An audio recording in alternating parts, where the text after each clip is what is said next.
Today is an AMA, but a lot of stuff is going on. That's for sure. Stuff is going on. I was thinking to myself, maybe I should go back to talking about the independent party again, because that's what everyone's talking about. I get it, man, but see that I am in a way. And the way I'm doing it this time is I want to bring up someone who I'd had on the show maybe a month or so ago. A guy named Topher Field. He is from Australia. He went through a lot of stuff in Australia, and I'll explain it in a second. And he did a presentation at Freedom Fest.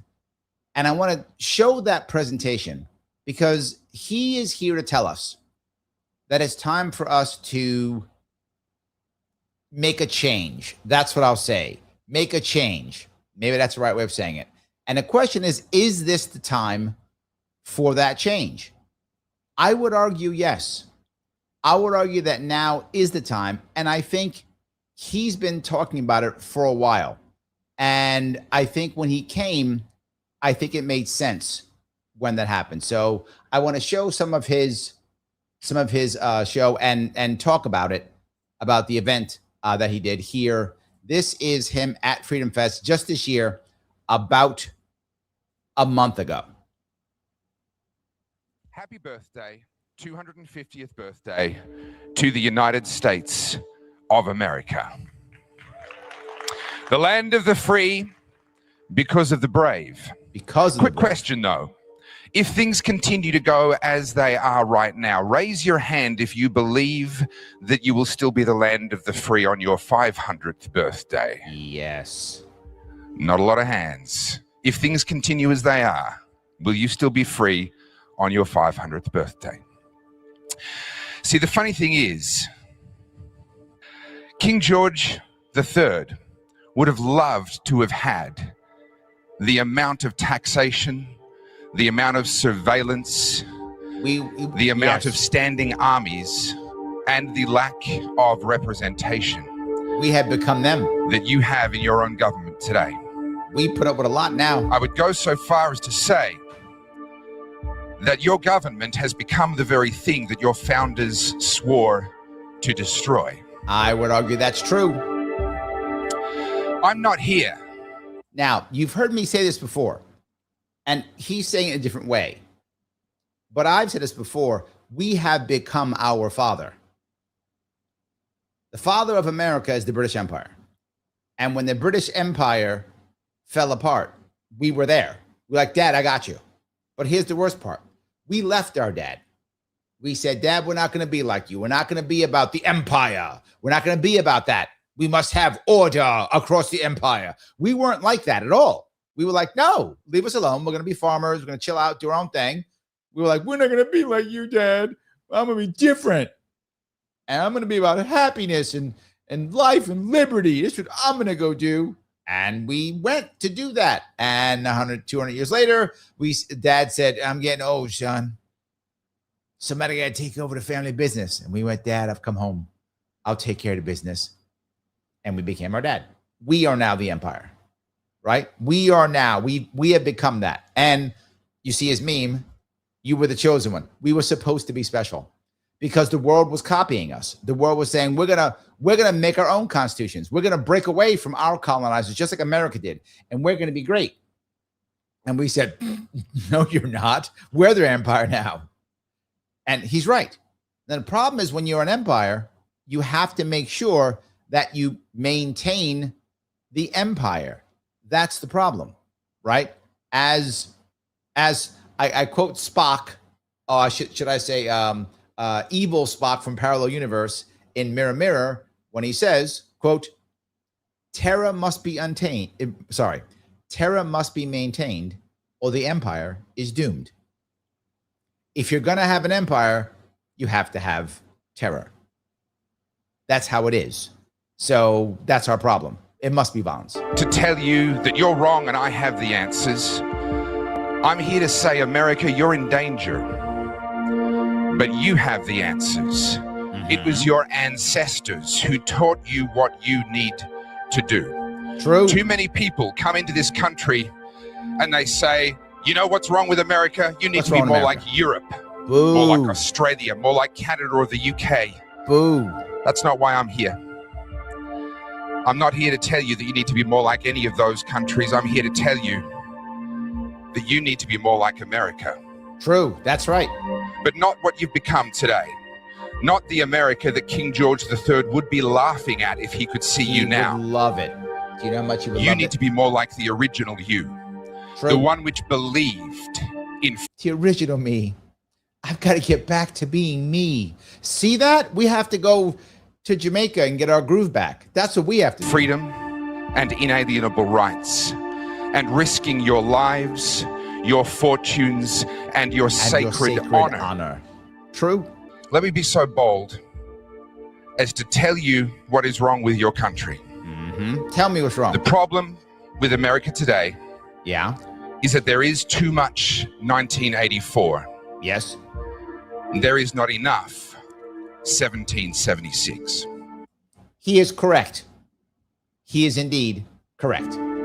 There is too much obedience and not enough disobedience. So when I True. ask, will there be a 500th birthday for the land of the free? What I'm asking you in practice is, how do we keep the power of government limited? I've been saying this forever. And the problem is there are so many people who think that's a terrible idea. The empire is great. The empire loves you. Why don't we give it more power? There's a problem, call the government. There's an issue, call the government. Make it happen. Yeah. In practice, the limit of government power is the limit of our obedience. We True. can have bills of rights, we can have constitutions, we can have separations of power, but in the end, they are all dead letter and doomed to fail unless you are willing to defend them. This is the part you will hear me say all the time. People all the time say this. They say, Larry, we have to understand, where do rights come from? I get this argument all the time. Do they come from God? Do they come from nature, from the Constitution? And I say none of it matters. Does not matter. It is irrelevant where they come from. People get mad. No, it's irrelevant. What matters is what Topher is saying right now. Are we prepared to defend them? If not, we don't get them. It doesn't matter who gave them to us. It is irrelevant. If we are not prepared to defend them, it is irrelevant where they come from. And if we're able to defend them and willing to defend them, it is irrelevant where they come from. I don't care where you say the rights come from. The Constitution, God, nature, inalienable, whatever. I don't care. The state, I don't care. It's irrelevant where they come from. It's a nice argument if you want to have an argument, I guess, but it doesn't mean anything. What matters is, are you ready to defend them? Are you ready to disobey? Are you? If you're not, it is irrelevant. This is a point that I think he makes very, very, very much so. Ryan says, all hail the empire. Sadly, we are citizens of the empire. Yes. In practice, it is only the limit of our obedience that limits the power of government. Now, please raise your hand if you believe the power of government should be limited. Yeah. A lot of hands going up. You're American. Of course you believe that government should be limited. But that means that Okay, he's been reading books. Does he not know that Mamdani's is mayor of our largest city? So there's no, of course, that. What he should have said is, you're American. You should believe that. That's accurate. The fact that you do. So, yeah. That's what I'm saying. Andrew says, but Larry, may I raise this one bit? If one does not know where the rights come from, what good is defending them? Let's say I don't know where my rights come from. I have no idea. Maybe it's the air that I breathe, as Robin says. Maybe it is from God. Maybe it's nature. Maybe it's. Why would I fight for them? Why would I fight for them? Would that change my mind? Would I fight for them? In other words, if I have rights and I believe, if I believe that I have rights, right, and that I should be able to be free to do what I want. Let's say I don't know where they come from, or I do know, whatever. Does that stop me from fighting? That's not me from defending them. Are you saying you could only defend rights if you believe they come from nature? Would you only defend your rights if you believe they come from God? Would you only defend your rights if you believe it's from the Constitution? You think the Constitution is an amazing piece of paper and you would defend the Constitution with your life? I don't know. I don't think it matters. So maybe. Bronner says, I very quickly scanned over something this morning saying we now pay more in taxes than we do on food and other basic necessities. That makes sense. Well, what America has done very poorly, it's just terrible. But what we've done, and you'll understand why immediately, Bronner, why it's what's done this way. We've made necessities expensive and luxuries cheap. Literally the opposite of what should be happening. The opposite of what a regular market would do. Usually in every other market, necessities are cheap and luxuries are expensive. We swapped it. Now, why in the world would necessities be expensive? Because all necessities are run by government. That's why. We decided that the necessities, so that means that the government has to hand them out. That is what we've said. Obviously, that's insanely stupid and wrong and bad, and Bastiat figured this out in 1830. So we've known this has been wrong for about 200 years, at least, right? Just from Bastiat, who knows from before. But for at least 200 years, we've known this is a terrible idea, and we still do it. Because we got to make this a right, or that a right, or that a right. Okay, you can just make it a right if you want to. If you make it a right, well, then it becomes more expensive because government has to give it to you now. So it's more expensive. In every single case, everything that's gone up is because government. Every time. The market doesn't like things to be expensive. The market likes things to be cheap. The market makes luxuries. Luxuries have become cheap. That's how that works. You must believe there is a point at which you will limit your obedience. Yes. And that's an important point. At what point will you limit your obedience? I would argue that the biggest point to limit your obedience is when others will. It means that you must be willing to keep alive the spirit of 1776, not as a historical reenactment, but as a living part of who you are today. Not easy to Now, do. you may be wondering, what right does this Aussie have to speak about civil disobedience and about the spirit of 1776? Well, I lived as a dissident for 18 months as my home city of Melbourne, Australia, descended into madness during the COVID panic of 2000. Now, Melbourne is, depending upon the year, either the largest or second largest city in Australia. It's very close. I think Sydney's right next to it. They're both like 3 million, 4 million, something like that, but they're very close in size. They're large cities. And in Australia, Melbourne's either number one or number two, depending upon what Sydney's doing. So this is a large, major city in Australia, right? This is not like some small place. This is a large, this is like as big as LA or Chicago or Boston. I mean, just Houston. That's how big these cities are. 2020 and 2021. You're watching a montage of scenes from my documentary Battleground Melbourne, which has won 14 film awards around the world, including the best libertarian. And if you go to the link to this, the link to this video is in the description. If you go to that link to watch this video, you can see all his other stuff. Check out all the stuff. Or check my interview with him. Put in Topher Field, Larry Sharpe, the interview I did with him last month. All his stuff is right there. An Ideals Award from Anthem. It tells the story of courageous Australians as we limited our obedience at great cost. At great cost, yes. Human Life or Money says, why are most cities with ports of trade blue? Most cities are blue. Period. Most cities are blue. And there's a reason why most cities are blue. The reason why most cities are blue is because we live on top of each other. What does that mean? All right. I'll give you the best example I can, which is New York City, the largest city in America. And I live in New York City, born here, raised here. So when you look at a place like New York City is exceptional, but there are other cities very similar to it. New York City, about 1/3 of the population of New York City, give or take, is not born in the country. Another 1/3 are not born in the city. So most people who are in New York are not from New York City. Most aren't, right? So what does that mean? There's not a common culture. There's not common rules. There's not a common language. There aren't common anything. So we don't know what's predisposed from each other, right? Many times we live on top of each other. So for those you don't know, in New York, there are UPS truck drivers. Their entire route is one building. That's how many people live in parts of the city.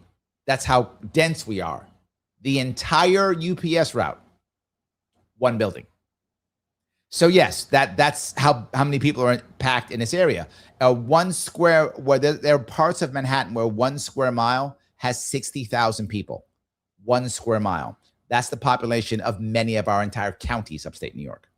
So yeah, well, what does that mean? Well, we don't have rules and we're on top of each other. Well, we beg for rules. We want some referee, be a referee. Who is that referee? Usually it's government.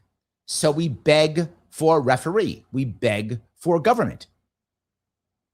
And as you beg for more government, you become bluer.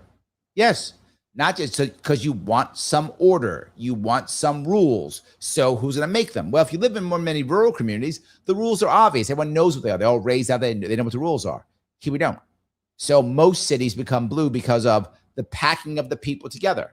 Now, here's the next part. Why has so much of the world become blue? Because the world has urbanized. In America, same thing. As you urbanize a nation, it becomes bluer. You look around America. America is red except for the blue splotches of the cities. New York State's the same, right? People will say, well, Larry, if we just got rid of New York City, New York would be red. No, it wouldn't. All the cities upstate are blue too. Buffalo is blue, Syracuse is blue, Rochester is blue, Albany's blue, Ithaca's blue, Utica's blue. All the cities upstate are blue. So New York, if you got rid of New York City, New York State, still blue. That is how blue New York State is. So yes, as we urbanize, that's what happens. So I hope I answered your question. You asked the other one, large cities. Yes, that's the reason why. 100% true. Melbourne City was under lockdowns for more than 570 days. Businesses were closed and 4.5 million people were placed under house arrest for 23 hours per day. Yet they put 4 million people under house arrest for 23 hours a day. They did nothing wrong, just because I'm scared. That happened in Melbourne. Yes. Mike says schools now train kids to think rights are a communal decision filtered through government. Yes. Yes. And if you look at what they'll say, Mike, all the time, they'll just say it's a right because they think you should have it. Now, they may be right. Maybe you should have it. So just because someone should have it, does that make it a right? In their eyes, yes. Yes. You hear our governor, Kathy will say it, my right. She says it. Her words, my right to keep New Yorkers safe. That's a right? Yes, she said it. You have a right to have a safe school. That's a right? She says it. This is what she says. So you are correct. They say it, they talk it because you should have it, therefore it's a right. Well, I should have $1 million. Therefore, it's my right to have $1 million because I should have it. Mike, you should have $2 million. That's your right now to have $2 million. So the government has given to you. I wish you were wrong. You are correct. Day, every day, for months on end. You could leave your house for 1 hour per day, but only for approved activities. He's not making this up. Australia went full authoritarian, and I mean full on authoritarian. The cops were there, and they would check you. You could only be X miles away from your house. I'm not joking. And you could only be out for the approved hour and reason that they told you. If not, they would arrest you. I wish I was kidding. Watch his documentary, and he shows you exactly. And even then, you had to stay within a 5-kilometer radius of your home. That's about 3.5 miles. And the police would scan number plates, and they would pull you over and arrest you if you were too far from home. There was a thing called the Ring of Steel, military checkpoints encircling Melbourne City where they demanded to see papers, please. Yes. And children in need of medical care died in transit because they couldn't get through that Ring of Steel fast enough. Yes. People died because of it, and nobody cared. And nobody cared. And the people sat and took it. Some did, not all. New York City, we all just took it, except some people in Staten Island fought back. But the exception of a few people in Staten Island who fought back, we all just took it when it happened in New York. It wasn't as bad as the Melbourne was worse than New York City. Didn't have to. We were good slaves. We were good slaves in New York City. We just yes, master, and we went right into the house. We didn't fight back at all. So didn't have to. The elderly died alone. Final moments were missed. Last words went unheard. Weddings were cancelled and funerals were strictly policed. A state of disaster was declared, giving the Premier dictatorial powers, including arbitrary imprisonment. Parliament was shut down so no one could question him, and protests were violently suppressed Shut down Parliament by an enthusiastic police force who mass arrested dissidents. Yes, eventually including me. He got arrested too. Human Life Money says capitalism profits from our basic necessities. That's not true. Government profits from that. Capitalism profits from our luxuries, right? Capitalism profits from things like internet, iPhones. These are all luxuries. Capitalism isn't profiting from the housing market, which is a necessity. Boomers profit from that. That's not capitalism. That's boomers. That's not true. If we had a socialist system, they would still profit. Right? Medical is all government making money from medical. It's all government making money from medical. That's necessities. That's not true. Capitalism profits for if you were to allow capitalism to profit from that without going through government, things would be better. How do I know that? Because the wealthy don't use that system. The wealthy don't use the government systems. The wealthy use they use secondary systems. Right? They go to private school. They don't go to regular school. They go to private doctors. They don't go through like Medicare, Medicaid. Don't do that. So the wealthy use secondary systems because the government systems are by default inferior. That's why they give them to us, the regular people. The wealthy don't do that. So, yeah. Schools were closed and churches allowed themselves to be shut down for months on end, choosing to obey the government rather than God. Yes, choosing to worship the government rather than God. Good point. Becky says, how does one know that their rights are without being told? It's a great question. Does it feel right? And I mean that seriously. Are there some things that are innate? If they are innate, I would argue maybe they are right. Maybe, right? If they are innate. Does everyone feel like they should be free? I think yes, it's probably a right. But even if they're not, culture winds up telling you what a right is. This is Mike's point. Mike's point is culture has told people that if I want it or I think I should have it, I can just say it's a right and then yes. So yeah, I think both. Do you feel it? And then what does your culture tell you? If you're raised in school to believe you have a right to whatever, have a house, then having a house is now a right because they've taught you so. So go to the government and get your house because it's a right now. So yeah, I hope that makes sense at least. So, all right. Human says this man got his while the getting was good though. Which man? Me or Topher? I know Topher. He wasn't getting it while the getting was good. Topher got put in jail and lost a lot. He lost a lot. I'm not getting him again as good. I got my ass kicked trying to run for office to change this state more than once. I got financially devastated. So I don't know who you're talking about, but I'm glad you're here. Please stay and keep asking questions. So yes. All the while, people went bankrupt, families fell apart, and many people chose to end their own lives in the madness and despair. And I remind you that they ended their lives too. Absolutely. Yes. Phil says, Ryan, come over to the Empire. We have cookies. It's true. There are cookies, not enough for everybody. Remember, when it comes to communism, it's just like, when it comes to food under communism, it's just like dark humor. Dark humor. Not everybody gets it. So you're like, oh, he's got to say, I love it. I thought it was because liberals leave their hometowns for better education opportunities. It isn't just liberals. Yes, liberals do, but most people did, right? Particularly if you look after 2008, there was a massive push after 2008. What happened in 2008? The crash, right? After the crash, there was no real recovery except in cities. And after 2009 and 10, 80% of all new jobs were in only 20 US cities. So the cities got flooded with people who are looking for better opportunities. That's true. But going to big cities, better education isn't always in big cities. Expensive education is always in big cities, but not always better. It depends upon what you're looking for, right? If you're looking for certain jobs, yes. Other jobs, not so much. Depends upon the what you're trying to achieve, right, in your life. Opportunities, though, you're right. Absolutely, were in big cities. Yes. And that's my point. Everybody went there. Conservatives too, right? Some of the largest, to give you an example, most people, not all, obviously, most people who like country music tend to come from rural areas, right? Don't get the old, please get me. They tend to. Those people tend to be more conservative.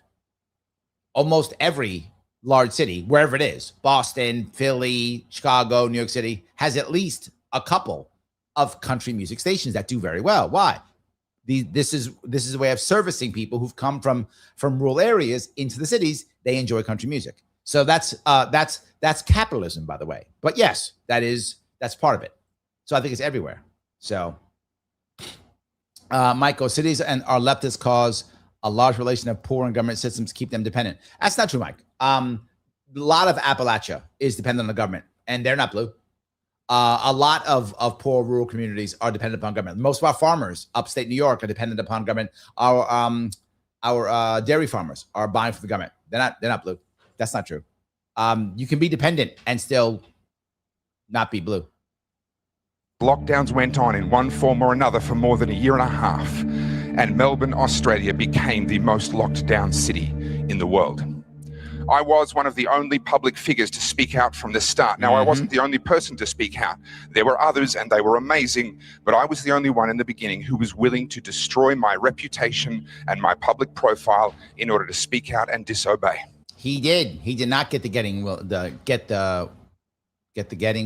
What'd you say when they were good? I don't know. So yes, I don't know. He did not. Let me share with you what I said. Let's see here. Human life. Why do liberals want running service? Is that true? I don't know if that's true. How do you define that? And how do you know who's a liberal? I'm not sure that's true. Andrew says Billings, Montana. It's a city. Most cities are blue. It's true. Most are. Human says red voting counts only 30% of yearly GDP. I don't know what you're trying to get at. Are you just trying to say that red voting is bad? Is that your goal? Red voting's bad? Is that your goal?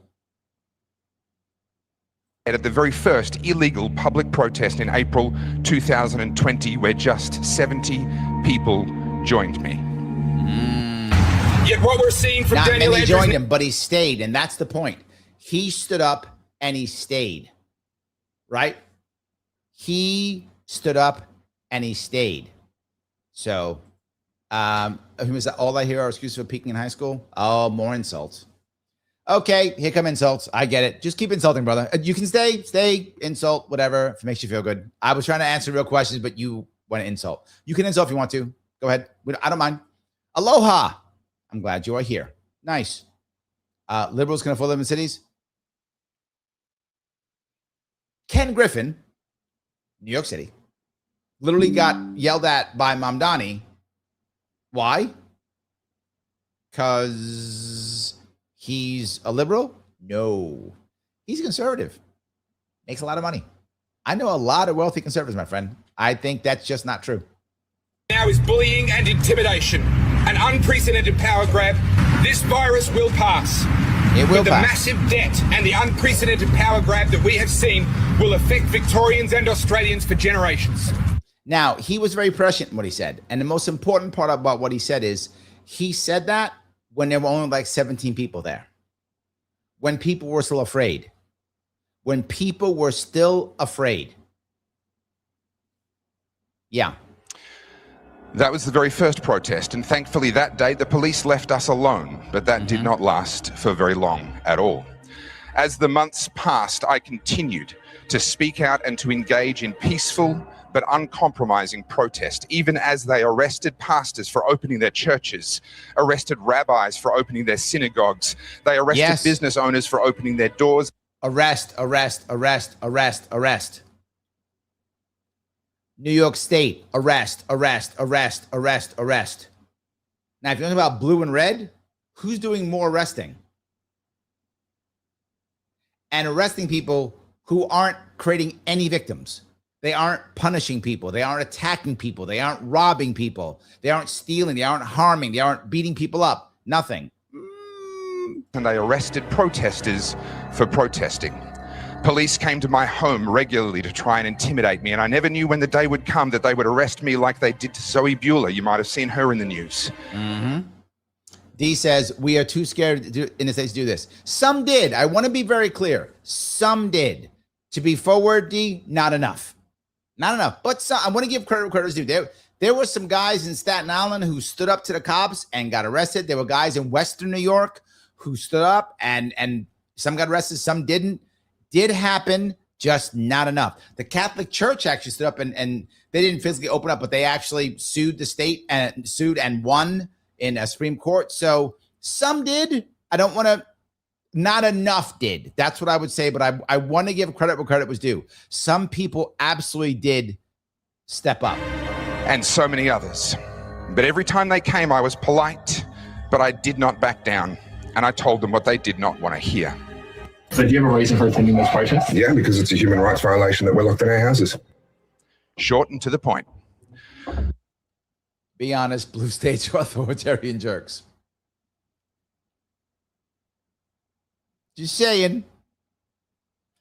Look, the red states weren't great either, but the blue states were absolutely worse. I think that's true.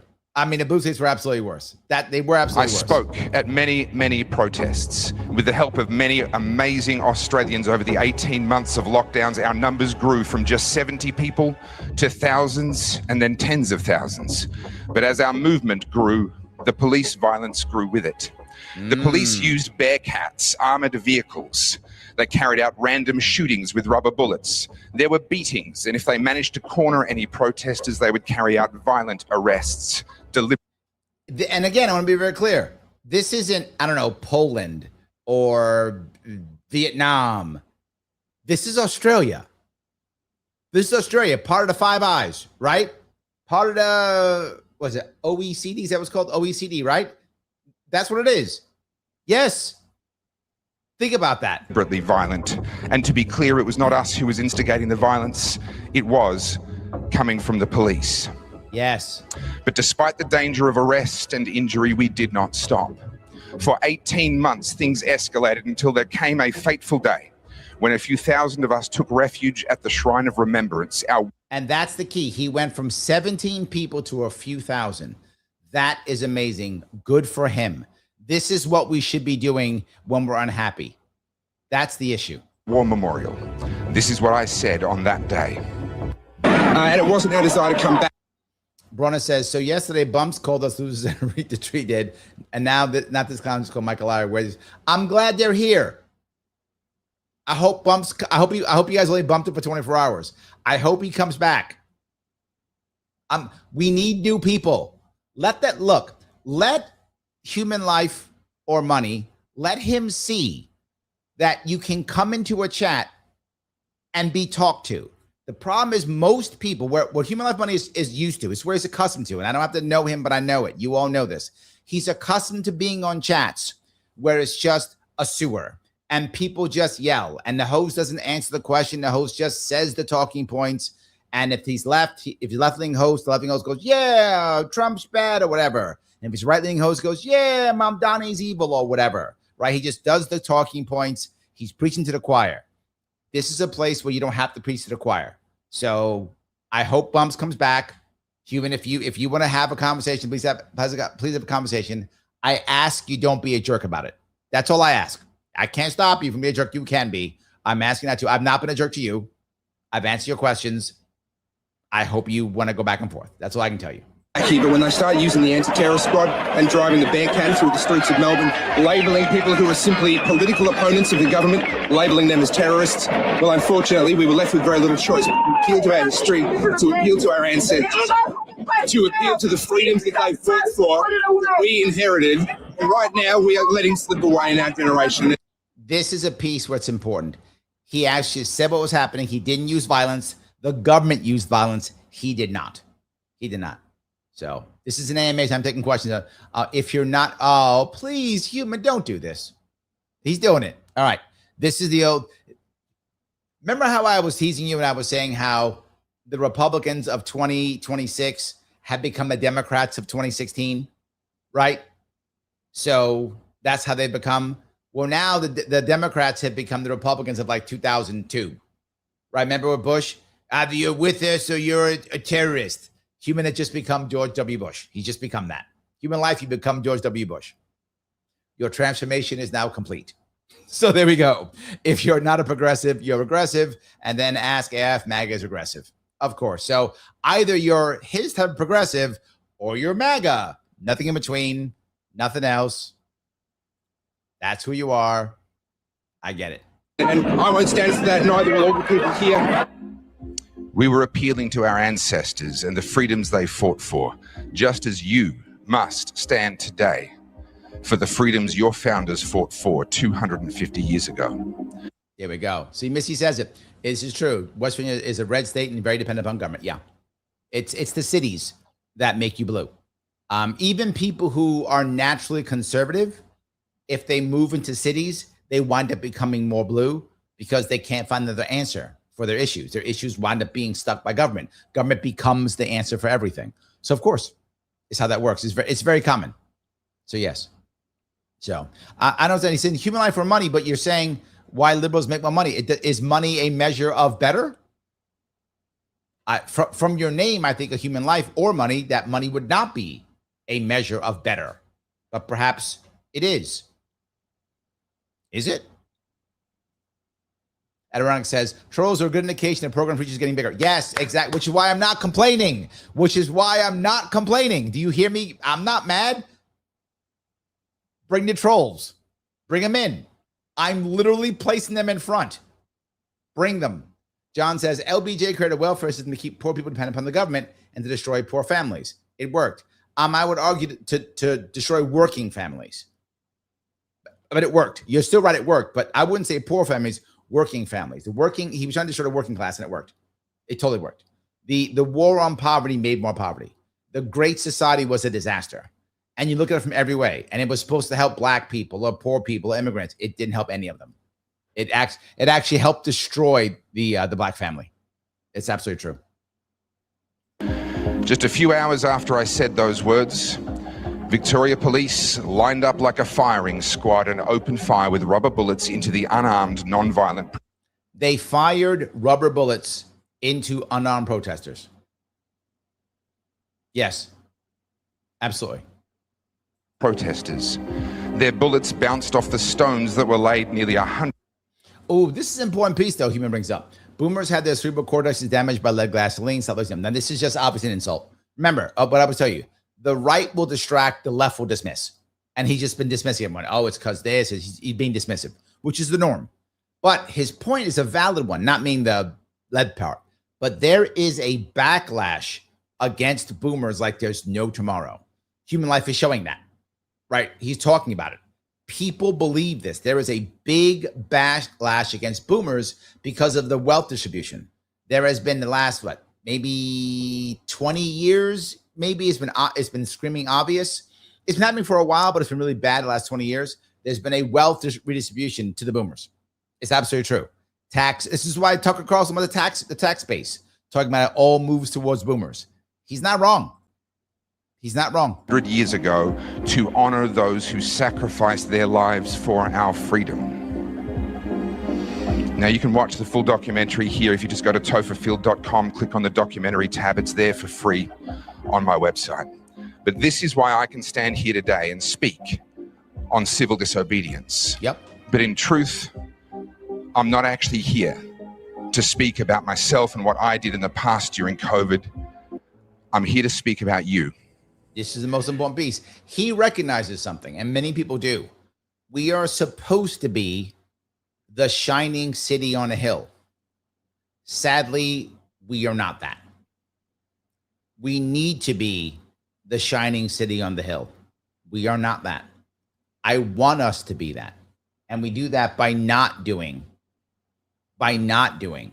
what we've been doing right now.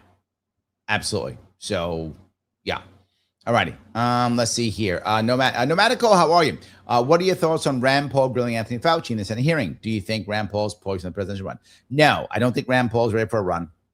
I think Rand Paul is kind of keeping Rand Paul is trying to not be massied, if that makes any sense.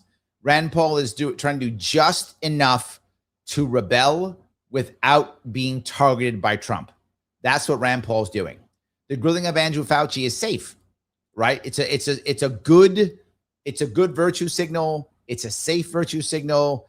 It gets the people who don't like Fauci to go, yeah, get him. Nothing's going to happen to Fauci. It's not going to change anything.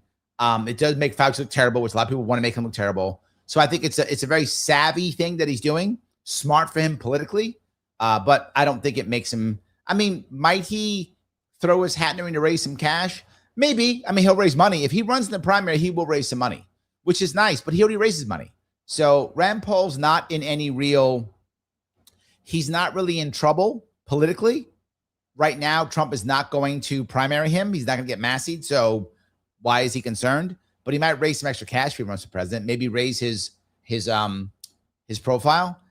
What you find very often, and this is in both parties, is if you run in a primary, it opens you up for a position in the cabinet if the person wins, if your side wins, right? You find a lot of people went in the cabinet when Biden won, when Trump won, people went into the cabinet. So he might do it if he believes the Republicans will win in 28. I don't think he believes it right now. It's not looking good for Republicans right now at all. I mean, maybe things could change. It's been 2 years. But at the moment, it does not look good for Republicans. But if Republicans, he thinks they're going to win in 2028, he might run so he can get a cabinet position, which is very common. But I don't think it's going to change anything, right? And what did Anthony Fauci do? Just took the fifth. So, yeah. Hope I answered your question. And I'm here to talk about the things that need to be done in the present. If freedom is to be passed to the next generation, if government is to be limited and there is to be a 500th birthday for the land of the free and the home of the brave, then the American people must throw off the slavery of 1984 and recapture the spirit of 1776. I want to illustrate the difference with a video that comes from Melbourne during the lockdowns. Now, I don't know who this protester is, but I'll tell you, I admire his guts. He's speaking with a heavily armed police officer at the height of the violence. Once they start issuing tickets. Yeah. Adirong says, I'll have those ninjas voting Democratic for 200 years. LBJ. Yes, you're not wrong. And it's true. The black population is very loyal to the Democratic Party. Still, not as low. It's less loyal than it's been, but overall, still very loyal. Very loyal. That's still true. You're not wrong. If you don't want to do it, but we will do it. Right? Well, if you don't want to do it, don't do it. Stand up for what you believe in rather than just go home. All right? See, this is the part that's important. This is a critical aspect that has to happen in America, and it isn't right now, and it has to. He says the guy who's about to get arrested or getting harassed, he says, you don't have to do this. Just go home. You can just say no. You don't have to do this, right? But the Australian police, they still do their jobs. At one point, and this is for America, Australia, Germany in the 30s and 40s, at one point, just following orders is no longer an excuse. Right? At one point, it is just no longer an excuse.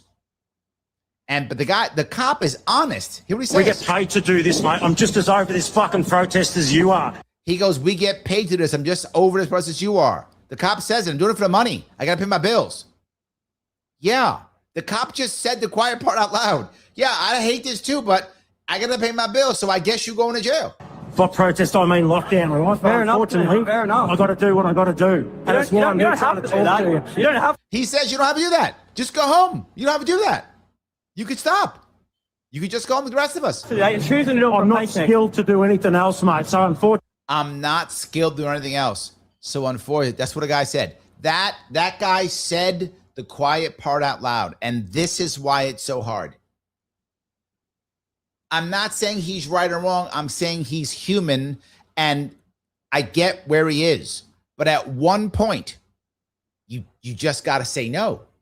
At one point, you just have to say no. At this time of my life, that's what I have to do. And the people of us that aren't skilled, we don't get paid. We're not getting food at the moment. Yeah, the people who are sitting out, they ain't getting paid either. So what wound up happening? The government pit us against each other, and not against the elites. This is the biggest problem I talk about always. Always. This is why Human Life or Money is pitting himself against us when none of us are his enemy. His enemy is the elites. Our enemy are the elites, not each other. That's the reality. None of us are the enemy. I'm not keeping him down. He's not keeping me down. No, none of us are stopping Human Life from having any success. He's not stopping us from having success. But he will say, as you said already, if you're not with us, you're against us. Who's against him? Nobody. The people keeping us all down are the elites who keep the enforcers moving and paying them. This is a perfect example of that. Here, mate. That officer is a slave to the spirit of 1984, the surveillance and the enforcement state. His conscience knew that what he was doing was wrong, but he told himself that it was for the right reasons. The state had weaponized his own family against his conscience. Yes, indeed. And he made the choice to compromise. And I'll tell you, Now, hold on. Human Life says red states are infested with meth and poverty. So are blue. So are blue. All right, let me give you what Human Life. I'll give you my best counter, and I think it's the most important counter. And maybe you will then have some cope on this one. It's my best counter. The most important piece in society when it comes to finances, most important piece is wealth gap. That's the most important. So if red states make more money or blue states make more money, whatever, if everyone is sharing the part of the pie better, you have a better society. You have a less chance of violence. You have a less chance of revolution. You have a less chance of all those things. The odds, I mean, people are still people, but the odds go down if you have a lower wealth gap. The worst wealth gaps in America are all blue states. New York's the worst. California right behind it. Connecticut's bad too. These are all blue states. When it comes to wealth gap, sharing the wealth, as so many people on the left say they should, all the blue states are the worst. It's the Gini coefficient. Check it yourself if you want to. So while red states are often poorer, that's true, blue states have the worst wealth gap. That's what's really important. It isn't bad that people are billionaires. It's bad when people are billionaires and people can't eat. Wealth gap. But if there were billionaires and most people were millionaires, people wouldn't care. But it's because the top guys can buy 3 yachts and the people who are really hurting can't even buy a brand new car. Wealth gap. That is the most important piece. And blue states are the worst when it comes to that. That part matters the most. compromise is tempting because it rewards you immediately today in the short term, but it will punish you for the rest of your life. That officer will always know that he's a coward. Yes. I want to contrast him with one of my personal heroes, Claudette Colvin.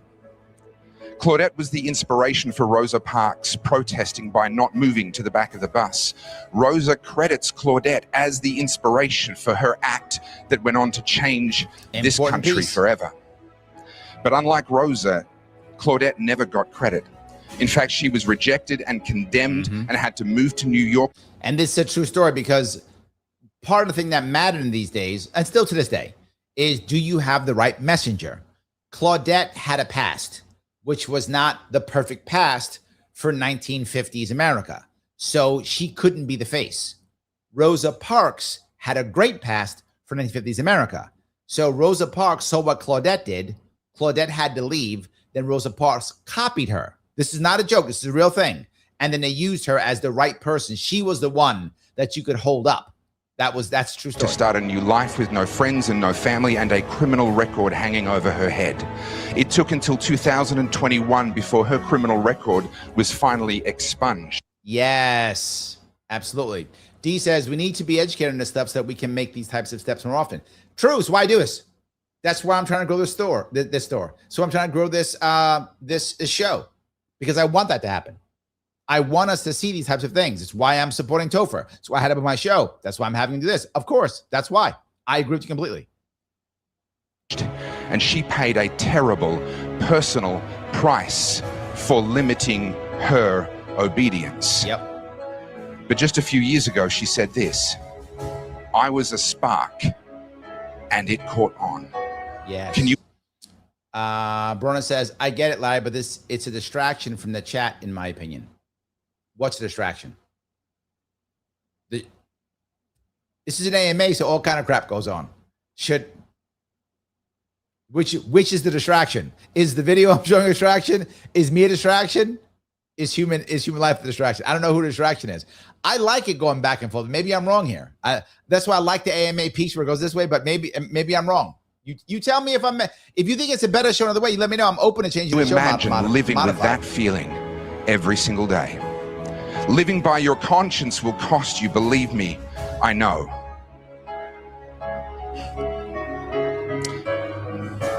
But then it will reward you for the rest of your life. Yes, you'll be rewarded.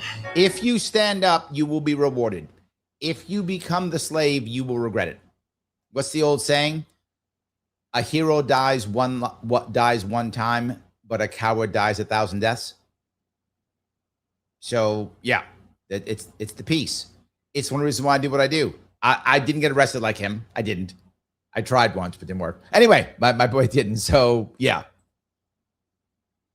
Yeah. Danny says, hi, Danny. Classic trope of expecting the police to police themselves, like thinking more government can fix the government. True. Look, one of the reasons why the civil rights movement did so well in the 60s wasn't because we all of a sudden had better, right? Better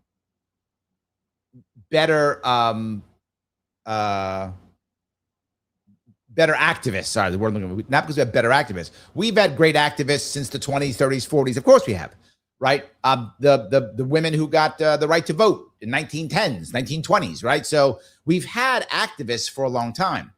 But what made it different in the 60s? Television. There wasn't television before. So now we could, show this. So what policed the police? It wasn't the police. It was us going, that's what they're doing? It was television. Where they made the TV show Cops and a TV show Law and Order to make cops look good. I'm not making that up. That's a fact. That's why they have those shows, to make the cops look good, because that's why there was so many cop shows. Let's make the cops look good, because in the 60s, the cops did not look good. You're not wrong.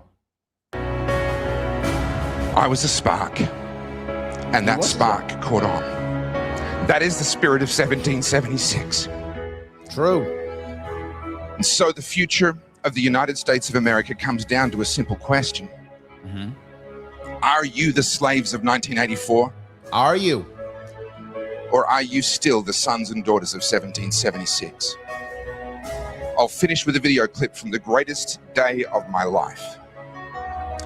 November 2021, after 18 months of violent madness, we broke the will of the Victoria Police, and they refused to keep enforcing the law.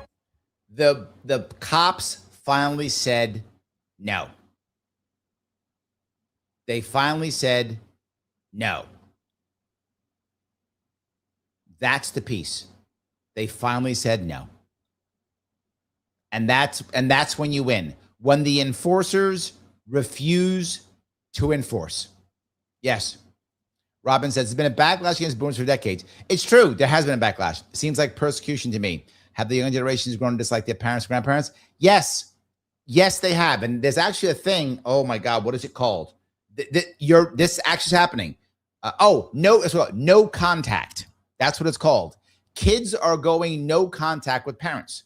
Kids are going no contact with grandparents. Yes, that's a real thing, Robin. It is actually happening. Yes, they are not doing it there at all. It's true. Yes, there is a backlash against boomers. It's been happening for decades. I think Human Life shows another example of it. So yeah.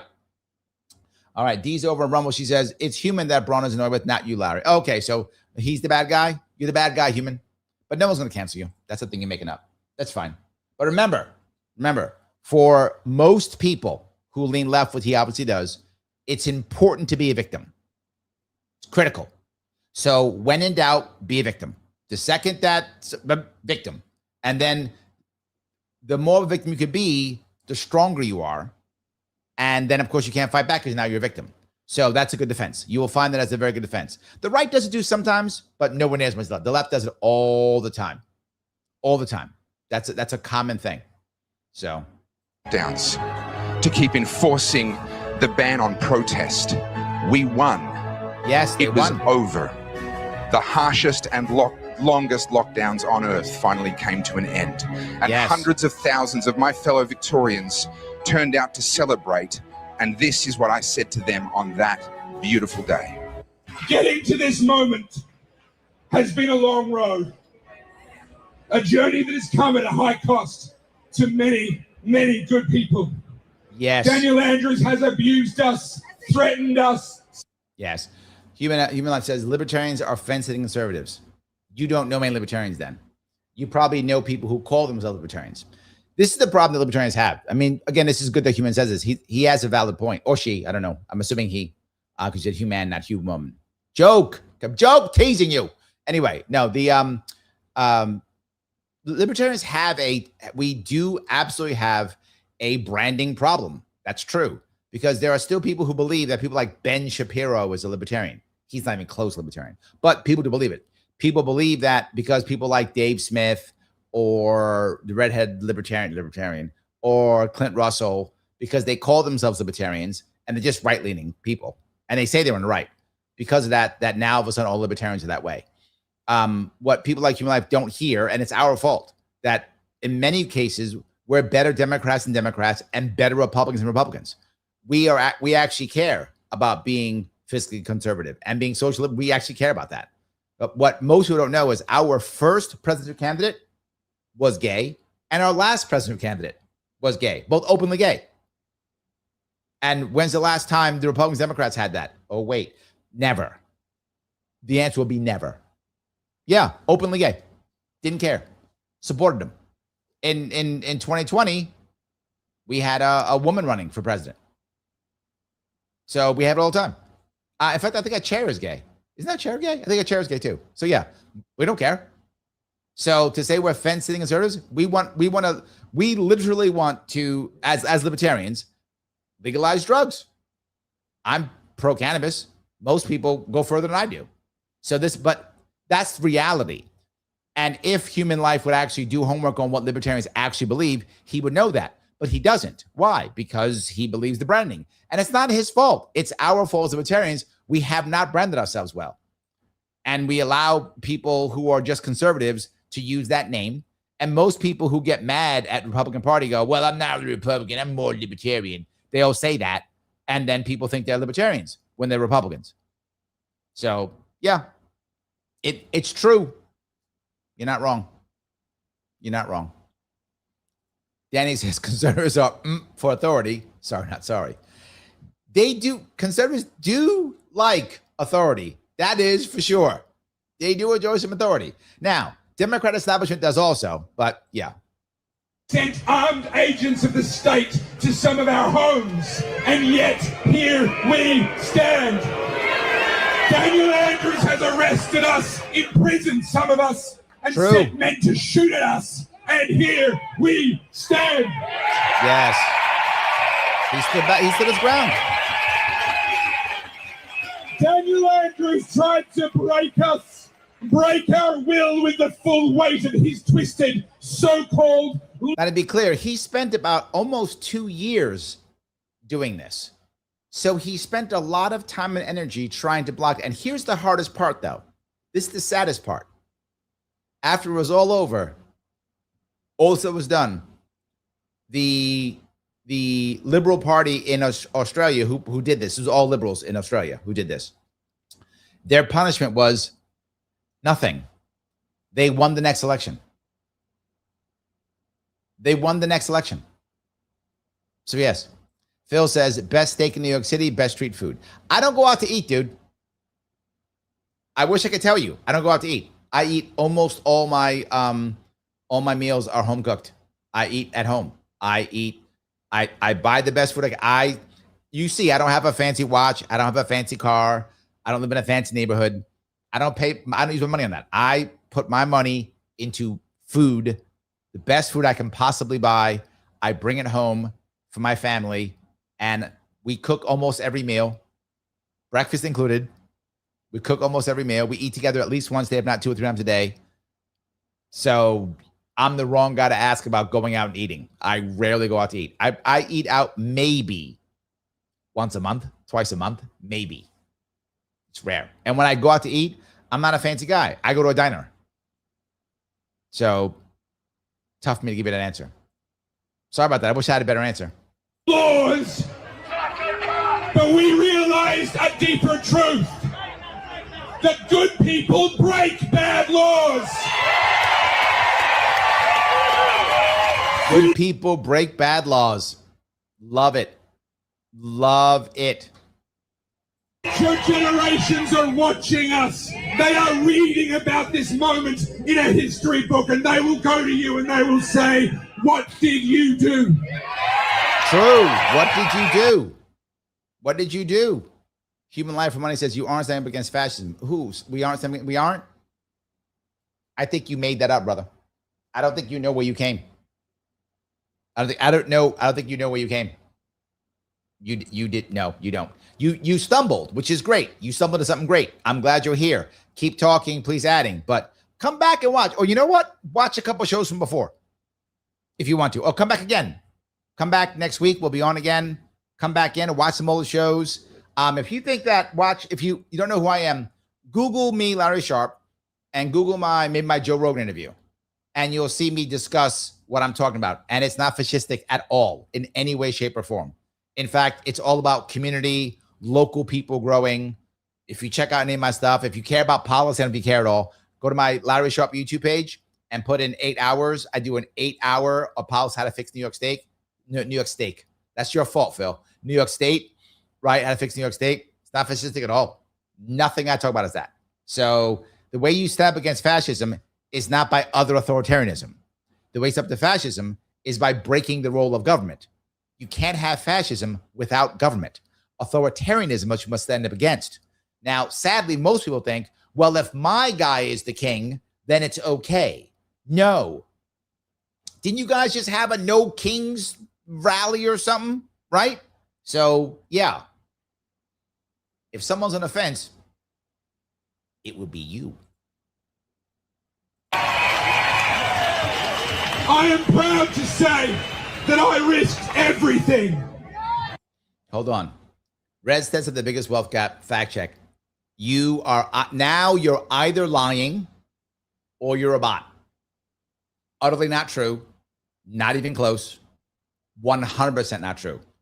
Please, if it's true, please show me an actual screenshot. It's not true. I've done this multiple times. It's 100% not true. You've made that up or you're lying. It's simply not true. That is not true at all. Nope. California, New York is in the biggest wealth gaps by far. Little Massachusetts, 100%. That Human Life, you are making that up now. Now you're being disingenuous. I don't know if you were in the past. But you absolutely have been making that up then. That is absolutely not true. Not true. So, yeah. The states with the most regulation, with the most government control, with the most socialism have the highest wealth gaps. I'm not making that up. That's the truth. It is the highest wealth gap, right? That's how it works. It's about fascism. Okay. You can't have fascism without authoritarianism. And if you have authoritarianism, your guy will take over or my guy will take over. It's not good. How about no one takes over? It doesn't matter. So Missy says, AMA, does Larry love pineapple on pizza? I hate pineapple on pizza. I am from New York City. Pineapple on pizza is an abomination. And generally speaking, I'm not a fascist. In this one, I am. Yes, pineapple on pizza, you should be put in jail for. Just done. Gone. Jail. Unless there's an exception. Unless you are from Hawaii, I then give you a pass because of your birthright. Otherwise, no. As the guy said on that TV show, Park Generation, straight to jail. Straight to jail. Straight to jail. And I will accept nothing less than freedom. Freedom for me. Freedom for my children. And freedom for us all. There we go. There we go. He's not wrong. I just wanted you guys to see that one. I thought it was interesting. If you guys like what he's talking about, this is a guy who stood up to authoritarian government, did his best, spent 18 months to a year doing this, a long time, sacrificed a lot, wrote books, is trying to make a change, is trying to help America to be that shining city on a hill, right? So please check him out, Topher Field. The link to this is in the description. You go there. His links are there also to check him out. He's got some books you can pick up, watch his stuff. He'll be touring America. Please give him some love. All right. Hope that was pretty cool. Let me keep walking down here. All right. Andrew says, let's see here. 2024, New York had the greatest gap between rich and poor among U.S. states with the Gini coefficient under 52. Yep. True. Absolutely. Is Garrett in the house? Hey, Garrett. How are you? I'm glad you are here. All righty. Let me keep walking down this road. I'll grab some other ones here. Okay. D says, the problem now is that the ignorant, loud minority love the cops and what they do to people they never interact with. You know, there's an issue with it, right? Look, the problem is, this goes back to the reason why are so many people in cities, left, right? They're looking for many looking for a referee. It's true, looking for a referee. That's true. More people get together. Remember, humans in general, and most anthropologists will see this, right? People in general are supposed to be living in like groups of like 250 people or less, right? Once you get past that, we have a natural need for order. It's just a human need. So in massive cities where we live on top of each other and not in communities on top of each other, we beg for it. It's a similar thing here for people who want law and order. And this is more of a right-leaning thing than left. It's more right-leaning. I mean, left people like it too, but it's more right-leaning. When you feel like there isn't law and order, you want cops because you feel like that's how I get law and order. So I gotta feel safe. So I need more cops. I think a lot of that happens too. So yeah. Andrea says Chicago pizza is the best pizza. I used to like you, Andrea. I used to. Damn it. I used to like you because you were utterly wrong. The reality of it is Chicago pizza is actually lasagna. So it's pizza cake. That's not pizza. So yeah. D, thank you for $2. Topher needs to sell his voiceover for the audiobooks. Oh. True. Phil said, thank you for $2. Hawaii pizza from Toronto. And what's Hawaiian pizzas from Toronto? Yeah, but pineapples are from Hawaii. Yeah. The best 80s band is The Cure. To answer your question, what's the best 80s band? The Cure is the best 80s band. Yes. So I think I answered both of those questions for you. Good. Okay. And by the way, that's not negotiable. It just is. Just so you're clear. That's how that works. But yeah, I meant pineapples are from Hawaii. Not that pizza is. Yeah, pineapples are. So yeah.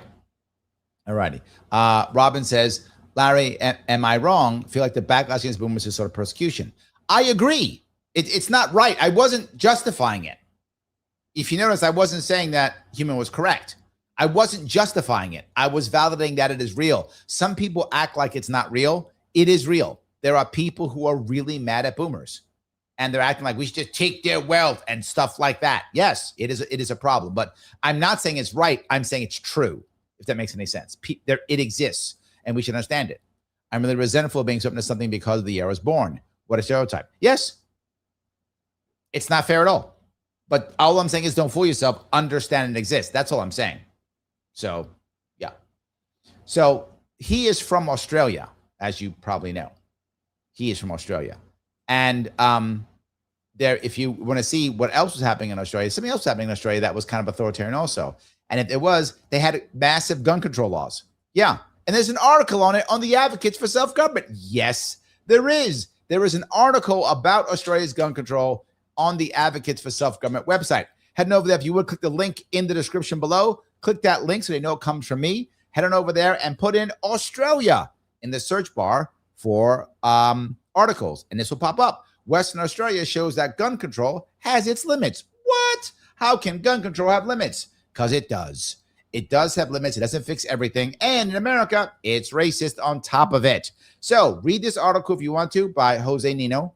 And when you're done reading it, do me a favor, grade it, whatever you think. Did it persuade you? Did it not persuade you? What'd you think? Do it either way. Once you're done, submit this. And then what do I want you to do? You know, I want you to share it. Please share it. Why? So people can share it and more people can come to the Advocates for Self-Government. Why does that matter? Because when they come there, they see what is happening. They understand, wait a minute, there are other ways of having government, other ways of having a community, not based upon coercion, not based upon violence, but instead based upon the most important thing, respect. The Advocates for Self-Government are all about that, and they are a sponsor of the show. So thank you for that, guys. I appreciate it. All righty. Let me grab some more of these questions since this is absolutely. All righty. I'll walk down that road. Andrew says there's an alarming rise in adherence to the new religions of woke and statism. I'm not sure that's true. Let me give you some pushback on this, Andrew. I would argue that I think the opposite is true. I think a lot of the woke stuff is going away. You rarely, I mean, very rarely ever hear Democrats, DSA members speak about woke stuff. Here or there, the DSA will go down that road here or there, but hardly ever. Most of the time they talk about it only within their own, like if you're at a DSA event or something like that. It's rare they speak about anything that's in the woke world at all. It's rare. It's often Republicans who will bring it up and say, they're all woke. They'll bring it up. So I don't think that's true when it comes to the woke side. Statism, I think, yes, but there's also a pushback. I think the idea of Tucker's new party, I think those types of things are a pushback against it.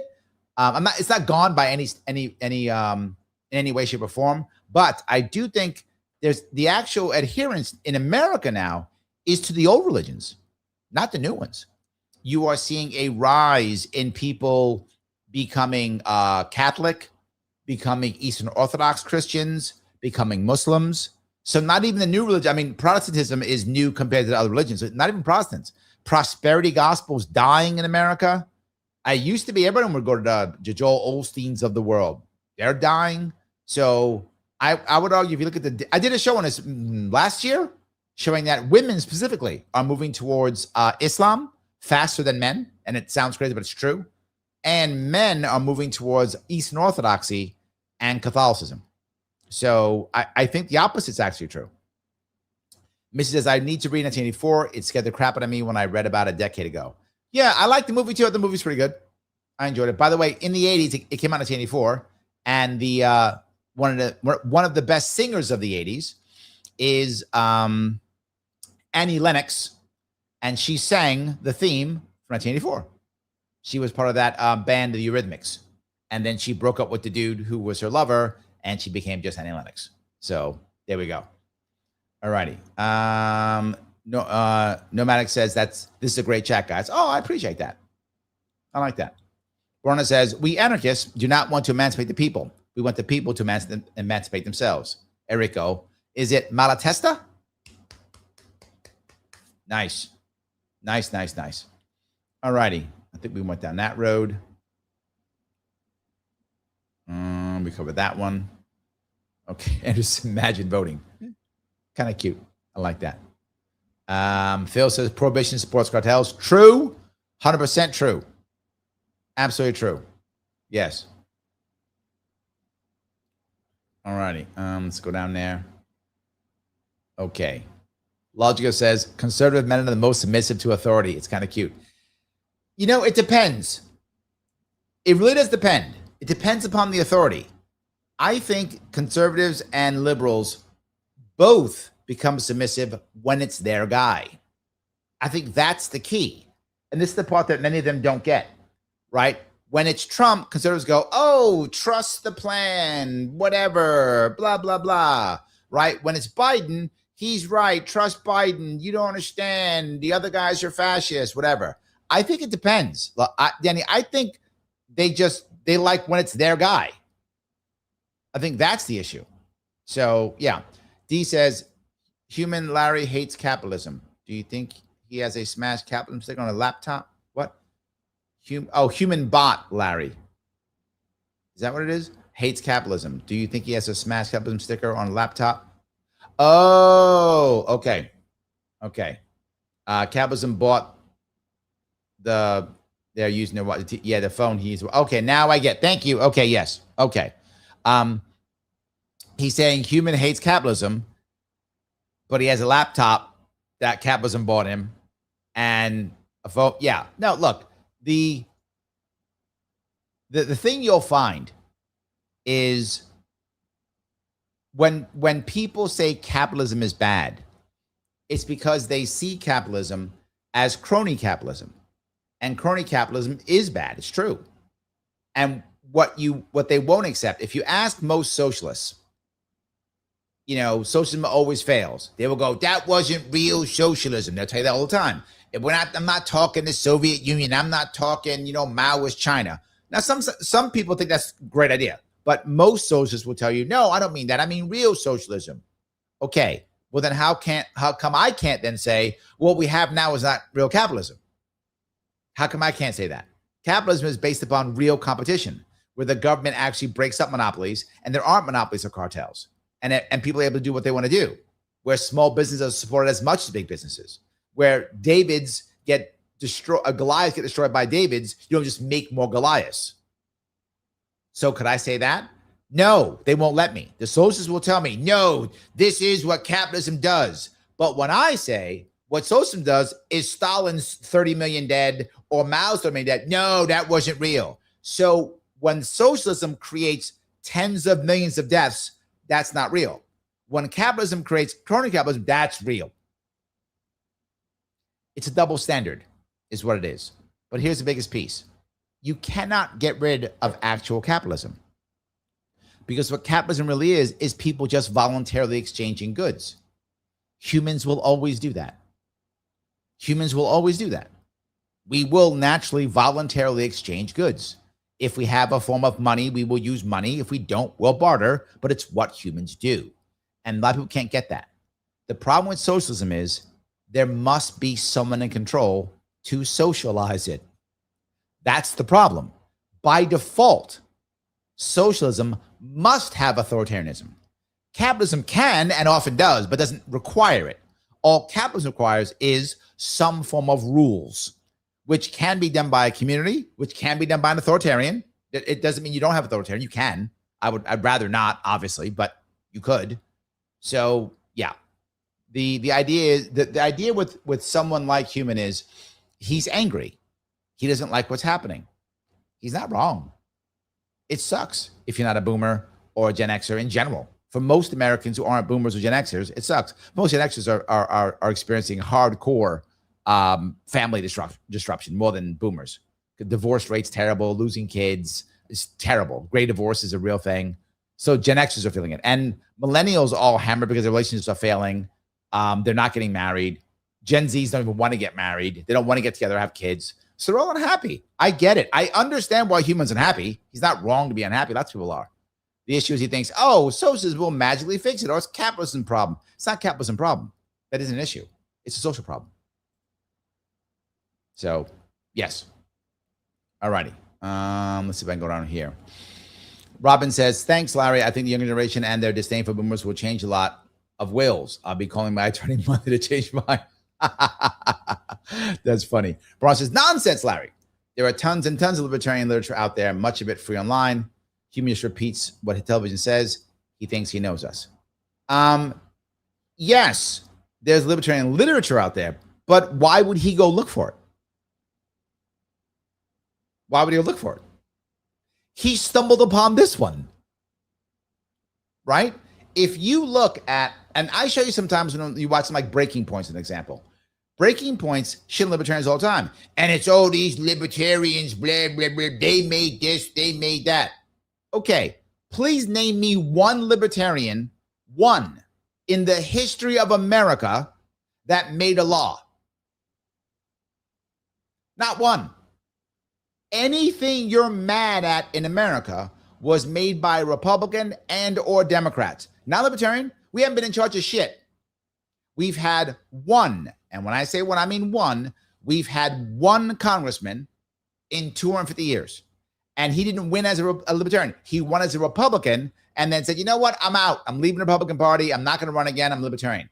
That's the only libertarian we've ever had. And he didn't pass one law, did nothing. Never a libertarian president, not one libertarian governor, not even a libertarian mayor. We've had nothing.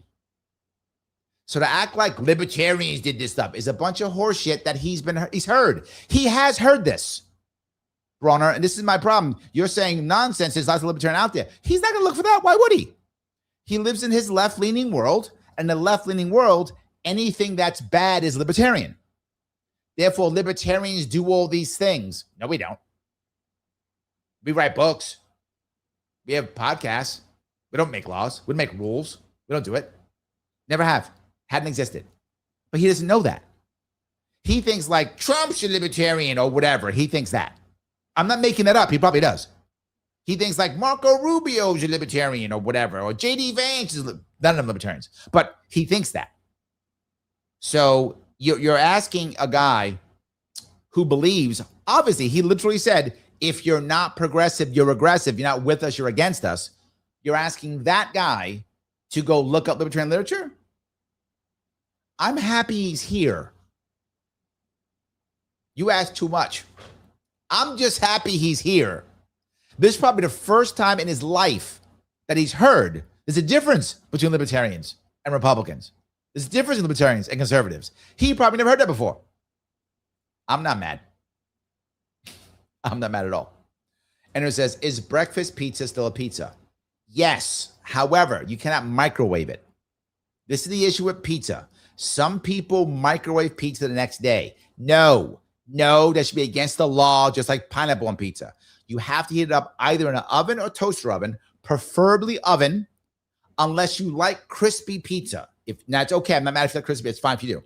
If you like crispy pizza, you may put it in the toaster oven if you have an oven. If you don't, you have to put it in the oven. That's just the rules. That's the rules. So yes, as long as you put it in the oven, not microwave, to heat it up. I hope I answered your question. So yes. All righty. D says more than 7076, less than 84. Yes, true. Yes. All righty.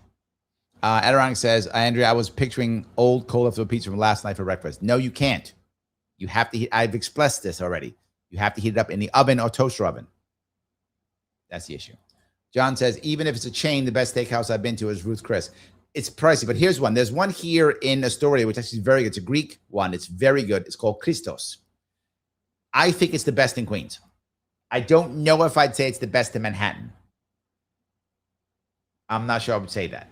But I would say, if you go into the boroughs, you live in Queens, best in Queens, Christos in Astoria. No doubt. No doubt. Let's see here. Where do we go? Let's see. We did this. Hold on. We did that one already. DJ says, people that usually chant no kings who want to be kings themselves. Often true.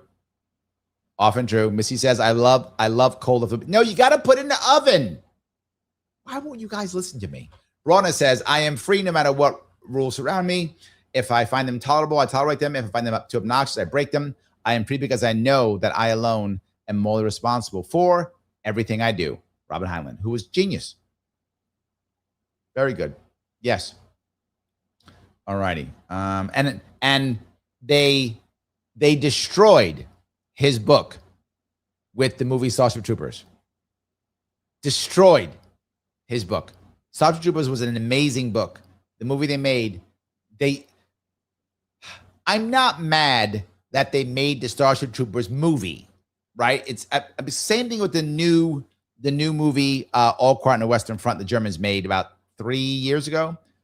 The Starship the Starship Troopers movie was a fine campy action flick. It's fine if you like that kind of campy action stuff. Enjoy, no worries. They just should have called it something else.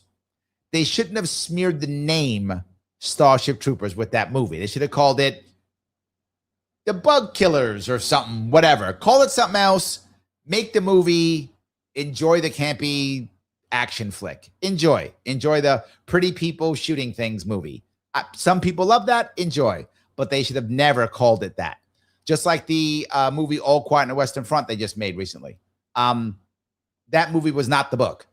It wasn't a bad movie, but then don't call it All Quiet on the Western Front. Call it 1918 or whatever. Call it that and then make the movie. But that was a movie about like politics and Germans surrendering or something. That was not All Quiet on the Western Front. So I don't mind the movie, but damn, don't besmirch the book. So yeah. All right. Let's see if I can go here. Danny says, Larry on the right side of history concerning pineapple on pizza. I agree. And all here. Yeah, I am. It's true. Yes. It's true. I'm on the right side. Yes. So DJ says the Hawaiian Birthright Act to legally put pineapple on pizza. That's one of my first acts when I'm president. Yes. The Hawaiian birth. Everyone else is going to jail. So yeah. If you're gonna have to show your birth certificate that you were born in Hawaii to order pineapple on pizza. Then you can. But if you don't have it, no. That's it. There we go. Just so we're clear. There we go. All right. So, any case, I thought I will make that happen. Show your birth certificate. You'll be fine. No worries. Dominic says, I wish Topher Field success. What a rebel. I agree. I like him. I'm glad that he did this. I'm glad that he would show it. I'm glad we can talk about it. So, yes. All righty. Let's see here. Oh, I remember that. Andrew, and look what's happening in Rochester. More than 10 people to 10, you're asked going to jail. Yes, that's right. Now they do that. It's what I say. Once you allow government to do anything like that, you give government an inch, they take a mile every time. And they always do it. See, this is the issue with Rochester. See, people think, well, this is keeping the black gangbangers at bay. That's a good thing. And they're okay with it. Again, my point. You're fine with authoritarianism as long as it's your person in charge or it's not affecting you, right? Authoritarianism is wonderful when you're on the right side of the gun. I say it all the time. If I'm on the right side of the gun, authoritarianism is wonderful. I got all the power. You do as I say or I'll shoot you. This is good. But what happens when you're on the other side of the gun? So now it's evil gangbangers, black kids. That's what it is now. Don't have more than 10 people to 10. That'll take care of it. Everyone's like, yeah, that'll stop those evil black gangbangers. But then what happens when they go, oh, no, it's for everybody. I say it all the time. When you allow government to attack a minority for safety or whatever is your rule, they will eventually use that rule to attack you. Remember, gun control. Gun control was originally to keep guns out of the hands of slaves. And then it got re-put up when the Black Panthers came up. Remember that? Now, you're a white guy from Oklahoma and you come in to JFK Airport as you're going your way to Europe and they arrest you because you got a gun, even though it's legally owned. Now what happens?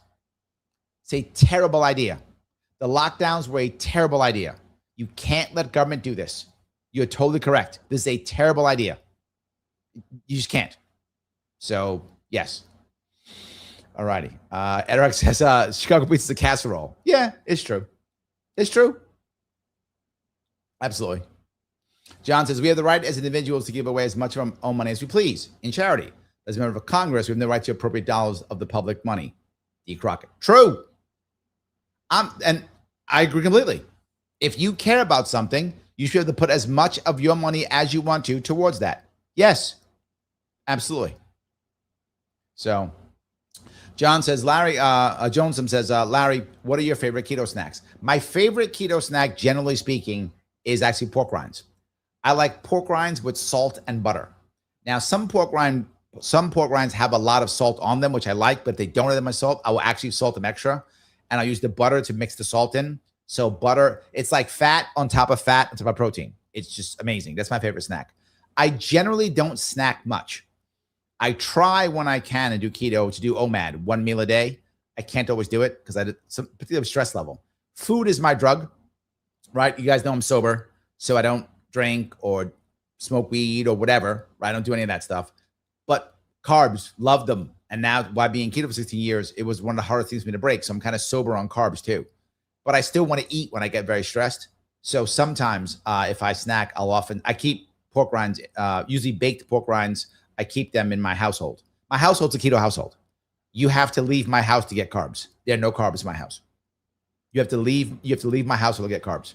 So we keep a total keto friendly household. So pork rinds is my favorite, but also I like bacon. So I do when my daughters want a snack, I'll make like a pound or 2 pounds of bacon. I'll just fry it all up and I'll put it in like a little bowl and they can snack off of bacon. So bacon snacks, pork rinds, often with butter.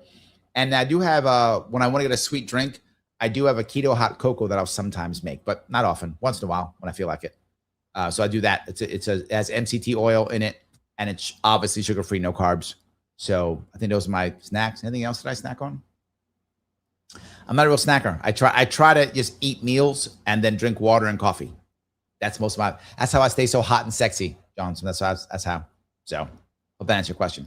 That's what I like. Missy says, are all judges fair? Yes, they are fair to not the Constitution, not to the people. They are fair to their political parties, which they are slaves to. So yes, they treat their political parties as fair as they possibly can. They do as they're told. So they can stay in power. They don't care about you or me or the law. Doesn't matter. Whatever. Or the Constitution. They care about the political parties. They do. It's not true. They do care about the law. And here's the worst part. Judges are supposed to judge the law. They don't. And they tell you they don't. They literally say, my job is to follow the law. That's literally not your job. It is the executive branch who follow the law. And they don't. They make up shit. So we totally made it backwards.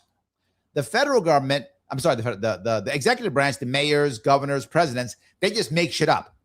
They just make stuff up. So they don't follow the law. But then it's supposed to. The executive is supposed to execute the law. That's why they're called the executive. Judges are supposed to judge the law.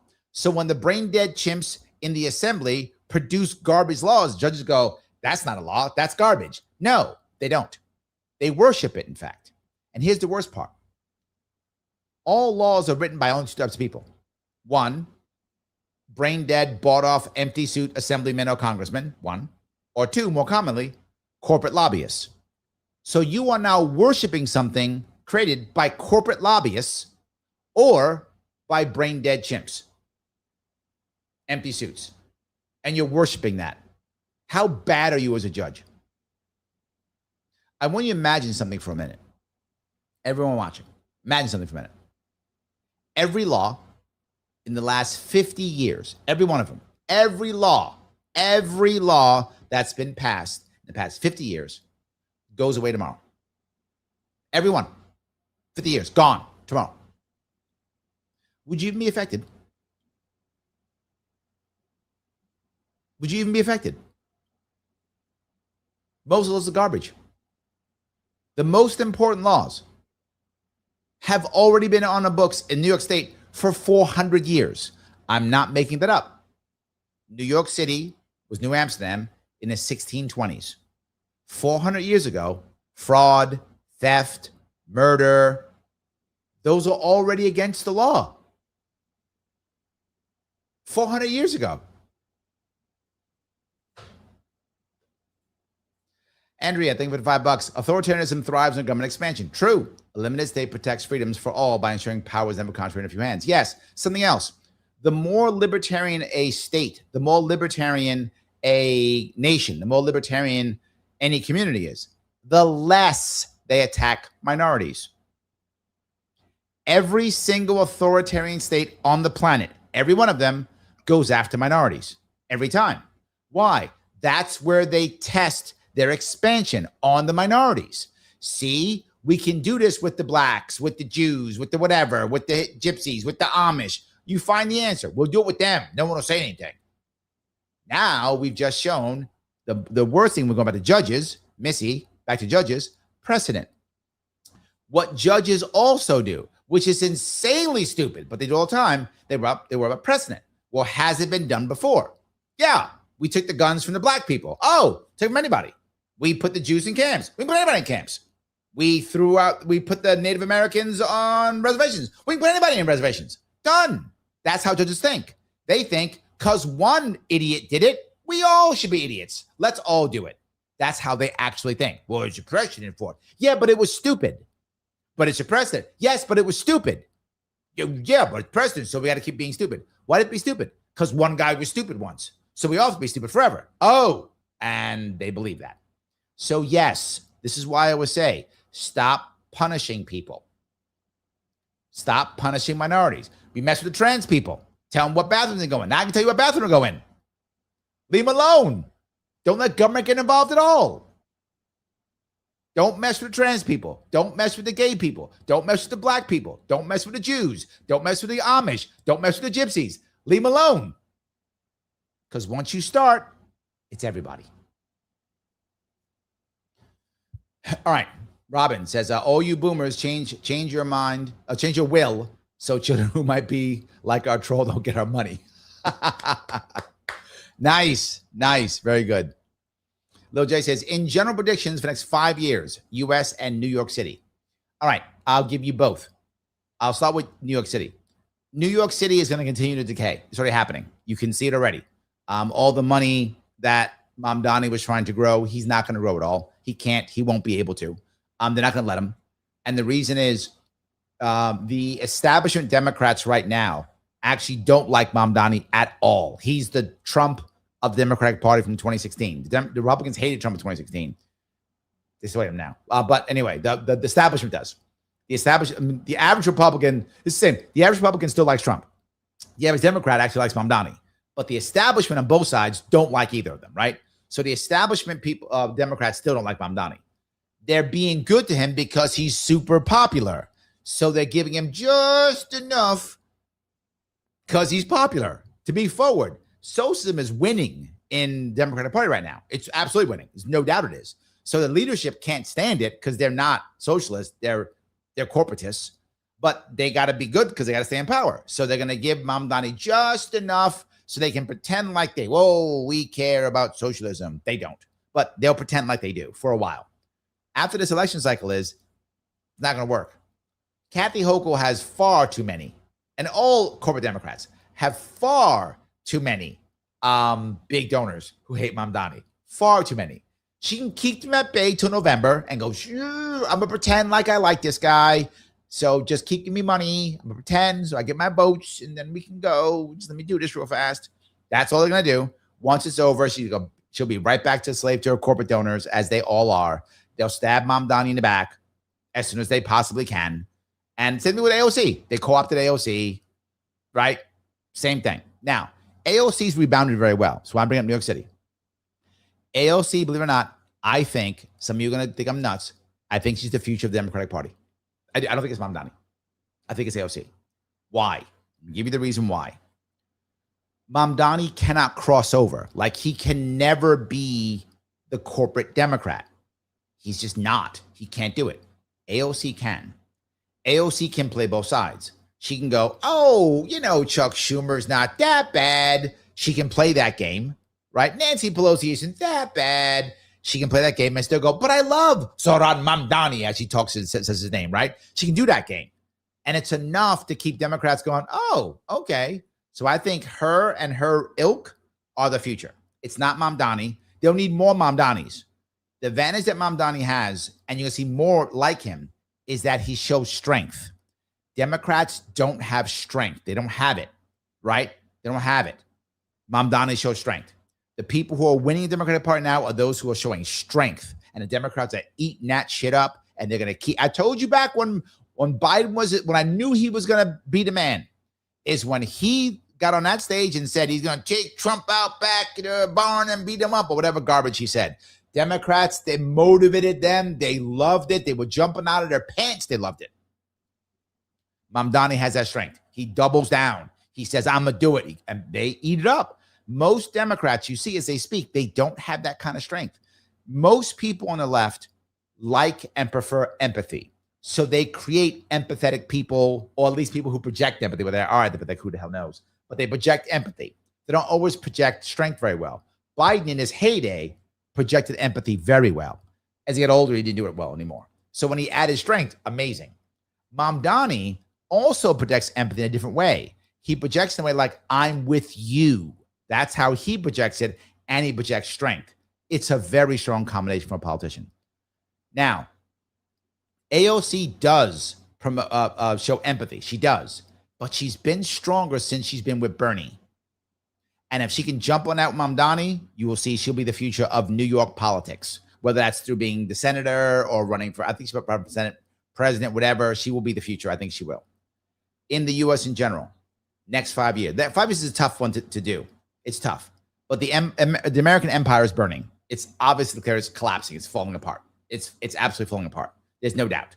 Our debt is out of this world. We can't win a war. The Iranians are kicking our ass. Now, not really kicking our ass, but they are. In other words, it's relative. Are they beating us in the battlefield? No, they're never going to beat us in the battlefield. But overall, we should be, in theory, destroying them. We're not. They should be, in theory, surrendering to us. They're not. So, relatively, they are beating us. It's just a fact. So that's going to hurt us tremendously. The issues with Israel are going to hurt us tremendously.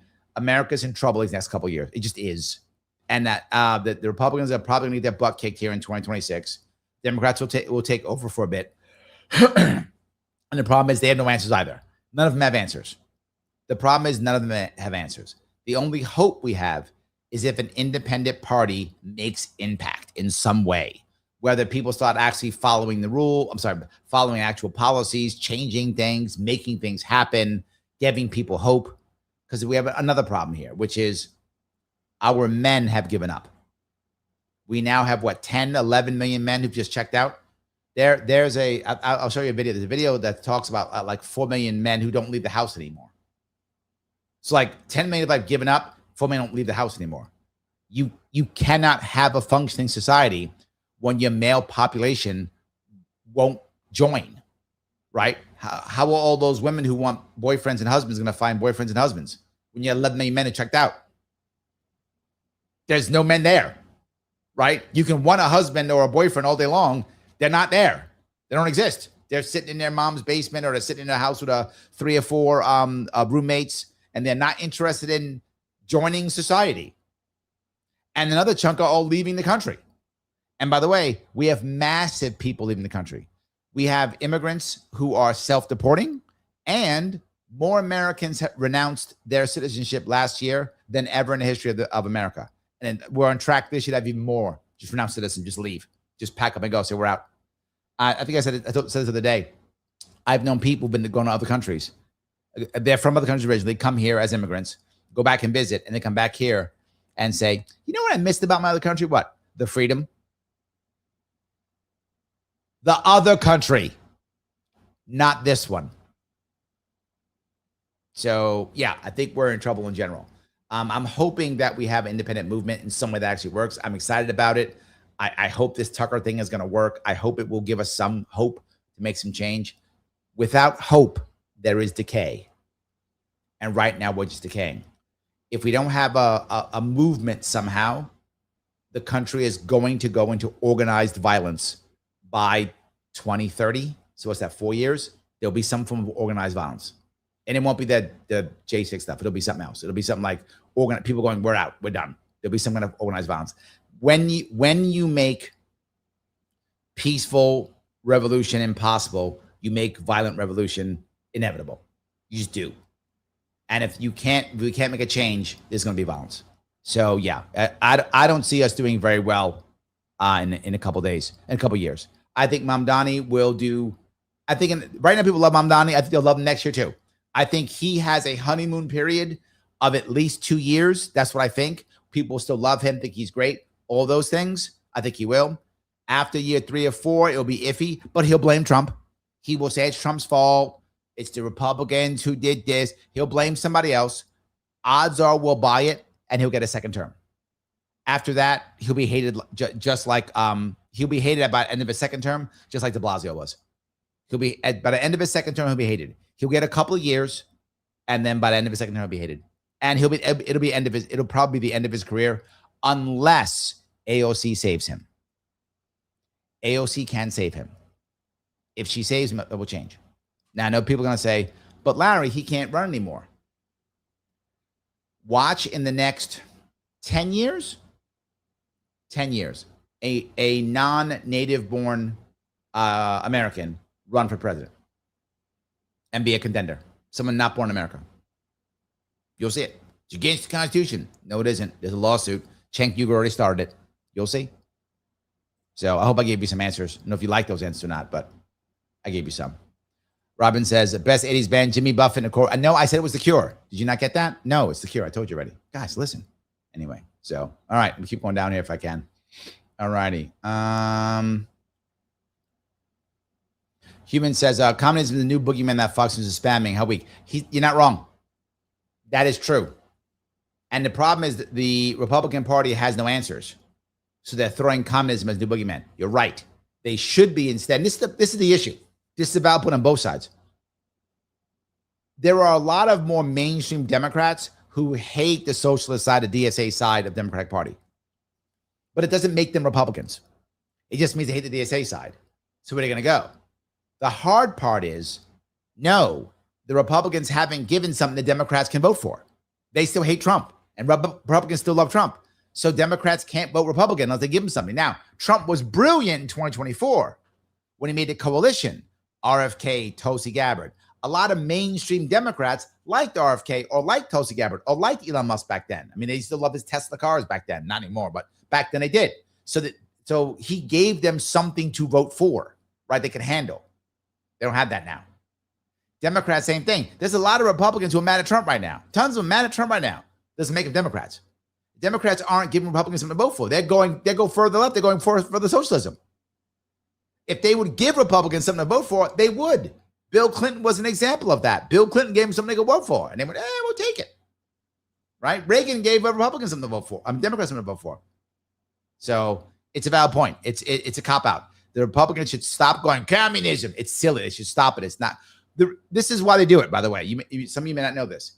It's because it raises money.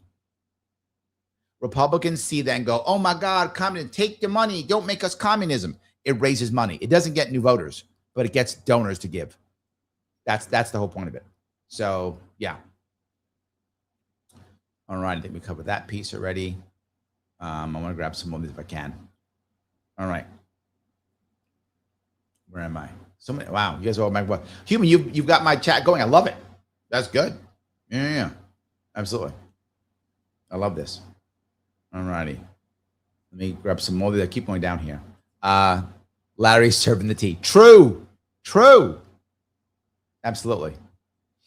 Robin says, conservative men around here don't wear skinny pants and have addiction to screens.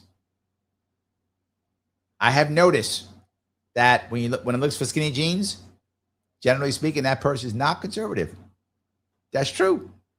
DJ says people that are completely loyal to an idea in general are pretty submissive. Just depends on what level. Also true. I think it's also true.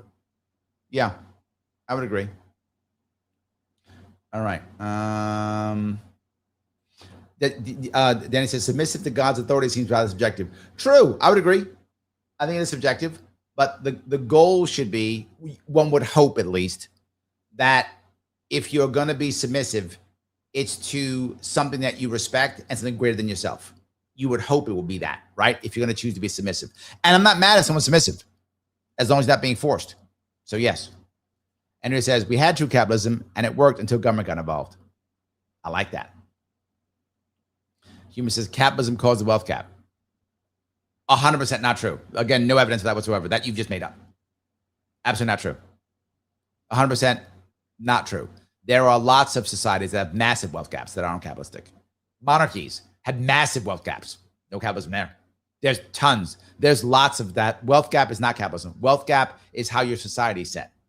There is the least amount of capitalism in New York State compared to any other state. It is the least free and the least business-friendly state. sometimes passed by California, depending on the day. There is the least amount of capitalism.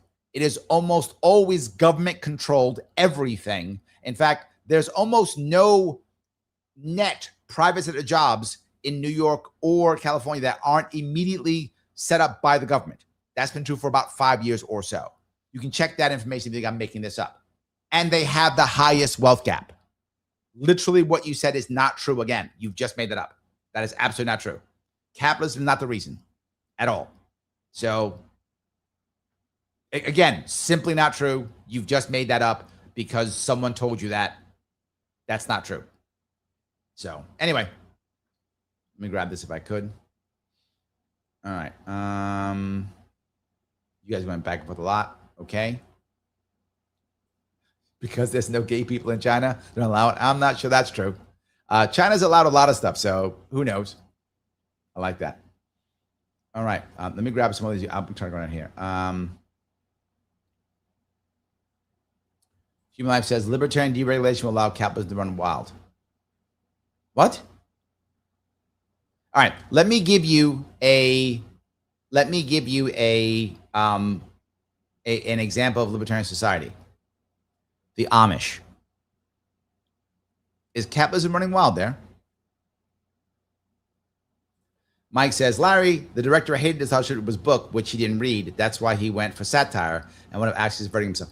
Yes. So I'm not mad that they made a pretty people shooting stuff movie. Those are nice. People like those movies, right? Then he says it. Rico was hot. No doubt. They were all good looking. Like it was a bunch of good looking people shooting stuff. That's not a bad movie. But to Mike's point, don't call it Starship Troopers. Call it pretty people shooting bugs. And it's fine. It's fine. Then you enjoy the movie. And you can watch Rico be hot all day and he can shoot bugs. I'm totally cool. I'm totally cool with that. So I agree with you, Mike. And it bothered me that they call it that. Because I read the book and I was like, this is not it at all. So yeah. That did bother me. So John says, agreed, Larry. Name it something else, but the name got people in the door. There are ways to many movies that have very little to do with the book they're named after. I know it bothers me. It really bothers me. I agree. Yes. Mike says Dizzy was the best girl. Rico was an idiot. Yeah, but they were hot. That's the point, Mike. It isn't the point that they were hot. That's all. So yes. 100%. Yes. That was the point. So Phil says the New York DEC sells permission to pollute. True. It does. Absolutely. All right. We went down that road, I think. Okay. DJ says, as a person who lived with evil black gangbangers, quotes, we just want to pay the bills and the freedom to defend ourselves. We just want to survive. I know. I grew up in the ghetto. I grew up in the Bronx. I know. I'm with you. But I'm saying that's why they say it's okay, right? That's why they say it's okay. But no. Phil says capitalism is human. Government is a belief. Force is benevolent, and voluntary trade is oppressive. Yes. Yep. Absolutely. All righty. D says best pork rinds in LA in the Mexican markets. Oh, yes. But I like pork rinds in general. I don't care which one. Missy says, carbs make me so happy. They did for me too, Missy. That's why I had to stop. Yes, you're totally correct. Me too. That's why I had to stop. So, yeah. Okay. Where am I here? Grab that one already. Okay, I'm trying to grab some more of these here. Oh, D's laughing. I like that. Good. Mike says, I like Shaq. Kids must get degrees or other success to be included in because he is rich, not them. I like Shaq. Kids must get degrees or other success to be included. And he is rich, not them. I don't know where that's coming from. That's for someone else. Maybe not for me. Maybe. Miss says, most laws are whack. True. Absolutely. Phil says Nordic countries almost starved in the 70s, but they put in free market reforms. Also true. Yeah, Dave. There's a bunch of things there. There's a bunch of things about that. That's absolutely true. And they're all also white ethno states. Not as much now, but they used to be. Finland kind of still is. Finland's one of the most ethno states, and so is Norway. Denmark, though, is a bit more, is okay, and so is Sweden. So it depends on where you go. So, yeah, depends on where you go.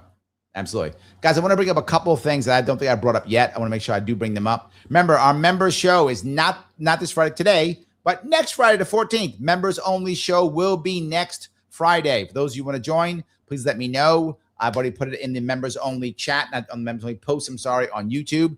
Remember, you can come on, and then afterwards, come on, anyone can watch.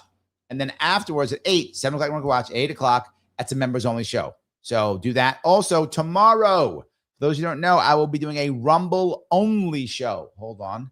I'll be doing a Rumble only show tomorrow. So if you want to come on Rumble, please pop up and say hi on Rumble tomorrow at 7 p.m. I'll be the scuttlebutt. It'll be me and Lunatic Libertarian. He's a CB, I'm a Marine. So it'll be the CB and the Marine talking about WW3, corruption and revolution. Come follow us if you would on Rumble. Come check us out. You can check us out at Larry Sharpe and at the Sharpe Way if you want to. Please check us out if you want to. Check us out on Rumble. It will be amazing if you can see us tomorrow. Rumble only. Why? Because virtually no censorship on Rumble. There's some, but hardly any. So yeah, so that will help us out. We can actually say what we want to say when we're on YouTube. We got to do baby talk. So no baby talk tomorrow. Not too shabby. No baby talk. I like that. All righty. Andrew says, reminder this year, August 22nd will be the 20th year since the British occupied New York during the struggle for independence. One of our occupation of the years later will bring about New York City. Well, yeah. We kind of, let that go. Yep. Nomad says, fact check, Libertarian in Congress, Thomas Massey, notoriously voted against Trump. True. That is true. You are right. He's the only Republican who fought Trump. The only one. He's the only one who fought Trump. No one else fought Trump. So, yes, I did like that. All righty, where am I here? Brona said, I've never voted in my life. What vote did I split? Yes, I know. Is he doing split the vote stuff? Boo. Boo. Human, boo. Why would you do the split the vote thing? Boo. Boo. Absolute boo. No. Anyway. Nomadic Cole says, bad candidates on both sides cause the need for third party. Yes, this is the piece to make sure we're clear on this. And Democrats lefts will never take responsibility for this. Trump is a symptom. Whether you like Trump or not, Trump can't come to power if Democrats would have had an actual non-authoritarian system. The Democratic Party destroyed Bernie Sanders. Bernie Sanders probably would have beaten Trump in 2016 if he actually won the nomination. He was that popular among the youth. All the guys who ran over with the red MAGA hats, half those guys were Bernie guys the time before. Joe Kent even said so. Joe Kent said so, and he was in Trump's cabinet, and he was a Bernie bro. Joe Rogan was a Bernie bro. Oh, yeah. The left will never accept the fact that because of their horrible authoritarian system, that's why Trump is there. And not just the first time, the second time too. You want to stop Trump from being president the second time? Just run a primary. So we do. Run a primary. That's it. Why? If you ran a primary, Trump doesn't get Elon Musk. Trump doesn't get RFK Jr. Trump doesn't get his coalition at all. They were all Democrats. They were in the Democratic primary. They would have got behind whoever would have won. It wouldn't have been Kamala. It would have been somebody else. Either Kamala would have magically become a better candidate. I mean, she probably wouldn't. She's a terrible candidate. Or they would have got a better candidate. And that person would have taken RFK Jr.'s people and Tulsi Gabbard's people and Elon Musk's people. Yeah. So, Human, if you're going to play that spoiler game, you want to understand why Trump's president twice? Look in the mirror. That's the reason. Guys like you who come to this and just yell and scream and don't try to give an answer for anything and just get mad at people. People don't vote for people they hate. You can say they should vote for their interests. That's not how life works. Bill Maher said that years ago. Bill Maher said it when two people on the show, and they said, I don't understand why these rural Republicans vote Republican. It's against their best interest. He said, because they hate you, because they think you hate them, and you do. And human does. All he did was insult people who are Republicans and conservatives. He insults them. Why would they vote for you when you hate them? You're so super smart, you haven't figured that one out. If you want to win elections, stop going, you're stupid, and instead say, hey, here's how you can actually get what you want. You don't do that, though. You walk in, you insult, and wonder why they don't like you, and wonder why they don't vote for you. People don't vote for people they hate. You cannot like that. That's true. So if you're wondering why people aren't voting Democrat, if you're wondering why Trump is president, look in the mirror, human life. Look in the mirror. That's the reason. I hope that helps. All righty, so if I can grab down here if I can. Let's see here. We covered that piece already. Oh, I love this. This is so good. All righty. Phil says my blood pressure is up without a lot of lifting. Okay, that's good. This was fun. I like that. Yes. Oh, is he name calling? Oh, you didn't just say bye-bye? I just... All right, I just said stuff. Anyway, I hope he heard what I said before you booted him. I hope he heard what I said before. I hope we did.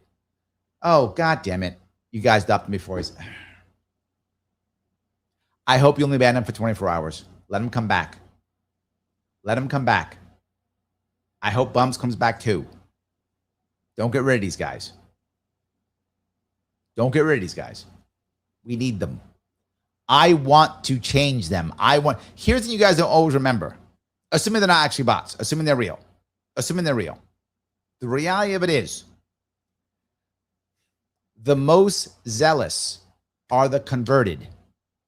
The most zealous are the converted. If we can turn any of these trolls, even one of them, they will be the one who goes back to their people and says, you got to listen to this guy. You got to listen. You got to do it. That's the piece. It's important.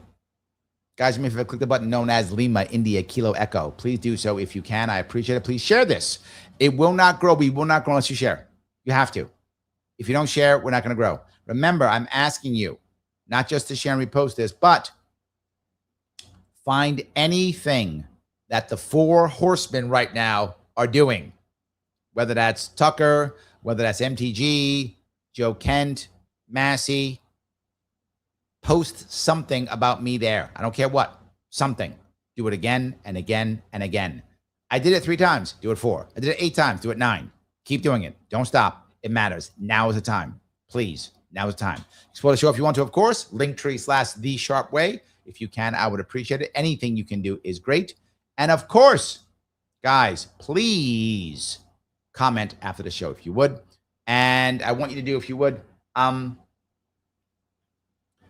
do you think in the next 4 years we will have a political revolution? Do you think in the next 4 years we will have a political revolution? Guys, I will be on tomorrow, as I showed you on Rumble. Please see me if you can. Otherwise, I'll be here on Monday on the Gov Shack. I will see you all very soon.